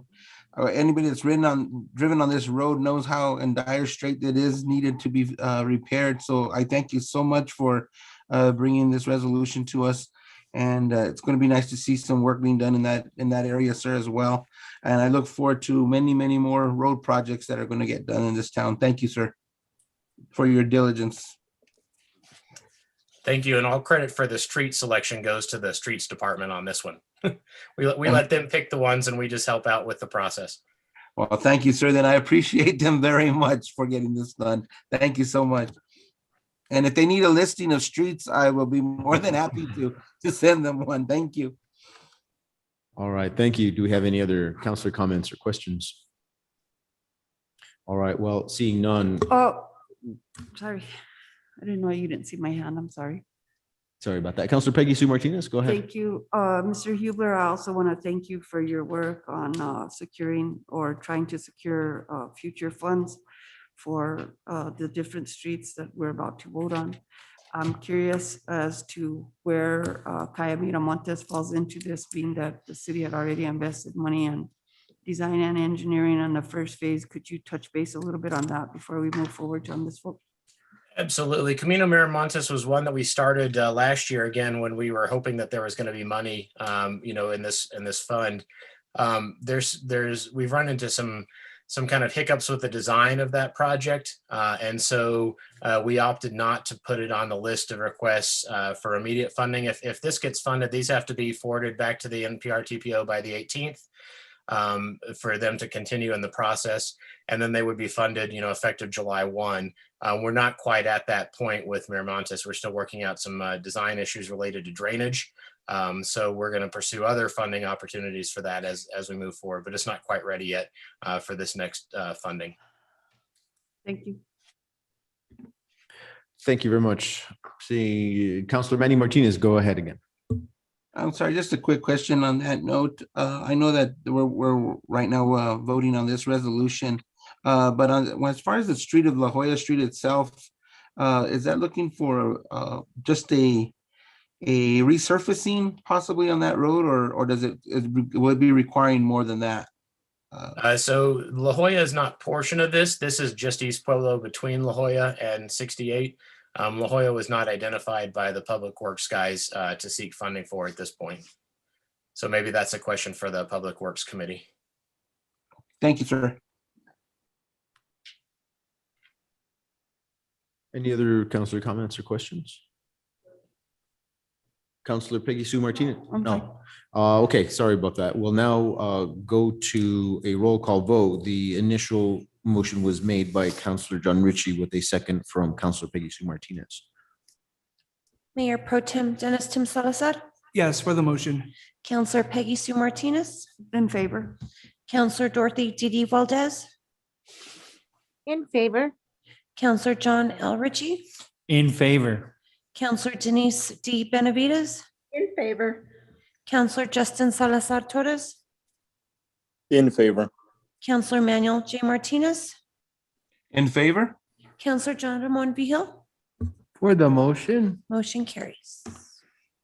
Letter N, Resolution 2021-20, a resolution for sponsorship for New Mexico Department of Transportation Project Fund application for design and engineering of Starlighter Loop, Car Lane, and Star Lane. Mr. Hubler. Thank you, Mr. Mayor. So this one is very similar to the last one. It's a little bit less road, although it's a little bit trickier. This one we expect, based on our Camino Miramontes work, is going to need a little bit more engineering, particularly again related to drainage. So that's why it's a less money, but it's also less road and it's not half as much. So we're asking for $375 on this. The 5% match would be $18,750 to the city, but it's basically the same thing. This will recover all of those streets, Car Lane, Starlighter Loop, and Star Lane. Motion to Motion approve. to Second. We have a motion for approval from Councilor Peggy Sue Martinez with a second from Councilors Manny Martinez and John Ritchie. Do we have any questions or comments? All right, well, seeing none, we'll go ahead and take a quick roll call vote. Mayor Pro Tem Dennis Tim Salazar, For the motion. Counselor Dorothy Didi Valdez, For the motion. Counselor Denise D. Benavides, For the motion. Counselor Manuel J. Martinez, For the motion? Counselor John Ramon Vihil, For the motion. Counselor Justin Salazar Torres, For the motion. Counselor John L. Ritchie, For the motion. Counselor Peggy Sue Martinez. In favor. Motion carries. The next resolution is Resolution 2021-21, a resolution for sponsorship for New Mexico Department of Transportation Project Fund application for engineering and construction of safety improvements on Fairview Lane. Mr. Hewler. Thank you, Mr. Mayor. So this one's a little bit different. This one's already had some initial planning. The Fairview Lane Corridor Safety Study that we discussed about a year ago before this body. This one, we're actually asking for dollars not just for design and engineering, but construction as well. and kind of building off the work that the DOT has already done. This one is big. It's a $4.6 million project. The 5% match on this is $230,000. So in lieu of that, we are going to be asking for a waiver for the matching fund requirement. That is something we can do. This we recognize is a bit of a long shot, but it's a good project, and it's one, like I said, that the state has already invested in.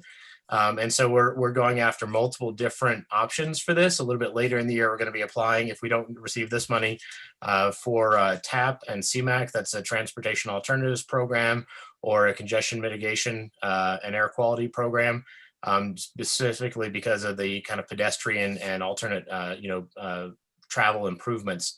But yeah, so this one, same idea. It's just a lot more money, $4.6 million. And we would not have a match on this one if they awarded us the waiver.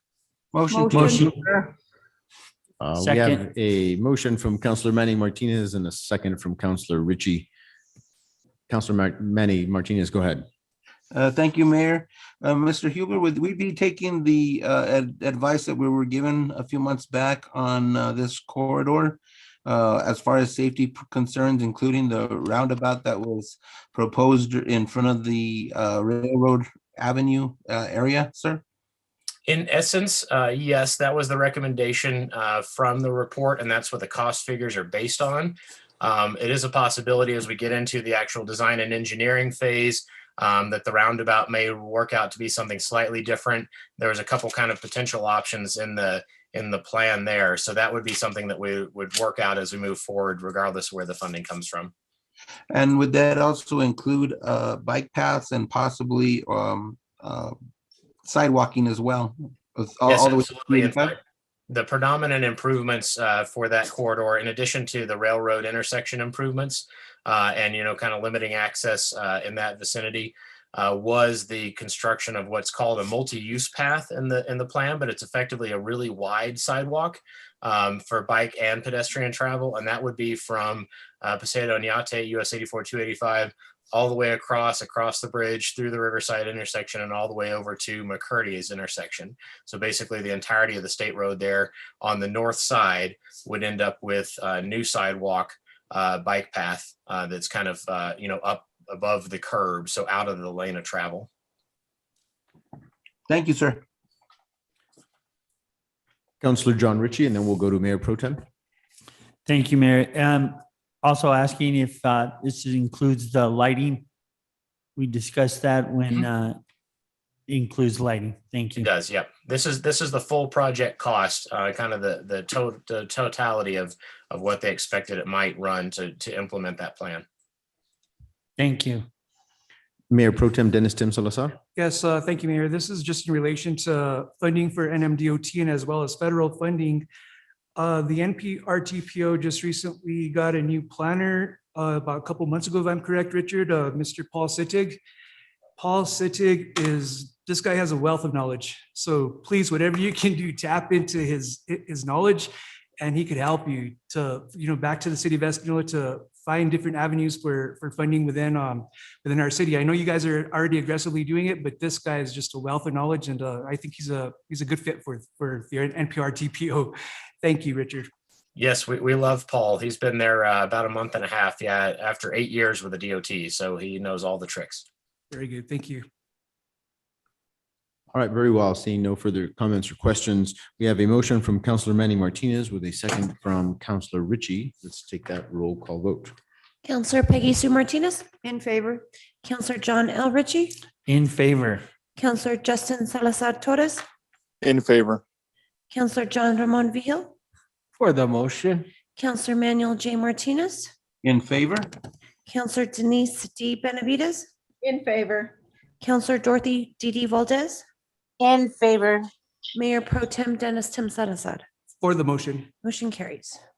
All right, and lastly, we have a resolution 2021-22, a resolution for sponsorship for New Mexico Department of Transportation Project Fund application for engineering and construction to extend Silky Blue Bus Way. Mr. Hubler. Thank you, Mr. Mayor. So this one is related specifically to a request, again, that we started about a year ago, or not quite a year ago, I guess, last fall, after we worked out the deal with NCRTD to dedicate that new right of way. So what we're asking for here directly is funds related to our cost share, engineering, and then half of the construction cost of that roughly, I want to say it's like 900 feet or 1,000 feet, something like that, of roadway from the existing Silky Way between the McDonald's and what's now the sandwich place out along the north edge of that property to the end of the NCRTD property. Separately, the city was awarded funds through the legislature for, continuing that road and the purchase of property from Mr. Akes to the east that'll connect through to McCurdy. But we're asking in this case for the $225,000 from the DOT related to just that portion that we're going to cost share with NCRTD. So just the portion along their property where they're building their new bus maintenance facility. And this one is for engineering as well as half of the construction. They're going to pay the other half of the construction. Motion to approve. Second. Who was that second from? Counselor Counselor- Benavides. All right, there we go. So we have a motion from Counselor Ritchie with a second from Counselor Benavides. Any other comments or questions? All right, very well. Seeing none, let's take a roll call vote. Counselor Peggy Sue Martinez, In favor? Counselor John L. Ritchie, In favor. Counselor Justin Salazar Torres, In favor. Counselor John Ramon Vihel, For the motion. Counselor Manuel J. Martinez, In favor? Counselor Denise D. Benavides, In favor. Counselor Dorothy Didi Valdez, For the motion. Mayor Pro Tem Dennis Tim Salazar. For the motion. Motion carries. Very well. Before we open the floor for a motion to go into closed session, we'd certainly like to take this opportunity to thank Que Dice Radio as well as our ASL interpreters, both of whom do a great job of making sure that people out there hear us, see us, and understand us. So thank you all very much for keeping track of city council meetings. Thank you. So I'd like to entertain a motion for closed session. So moved, sir. I see by Second. much reluctance out there, we have a motion from Counselor Manny Martinez and a second from Counselor John Ritchie. In accordance with the New Mexico Open Meetings Act, NMSA 1978, Section 1015(1)H7, attorney-client privileged communication regarding pending litigation in which the city of Espanola is a participant or may become a participant, including but not limited to City of Albuquerque, the City of Espanola et al. Versus Secretary, New Mexico Tax and Revenue Department, D-202 CV-2018-08036. Can we take a roll call vote? Mayor Pro Tem Dennis Tim Salazar, For the motion. Counselor Dorothy Didi Valdez, For the motion. Counselor Denise D. Benavides, For the motion. Counselor Manuel J. Martinez, For the motion. Counselor John Ramon Vihel, For the motion. Counselor Justin Salazar Torres, For the motion. Counselor John L. Ritchie, For the motion. Counselor Peggy Sue Martinez, No, for the motion. motion carries. Very well. Thank you very much. I will turn off the live. Not yet. We're still recording on YouTube.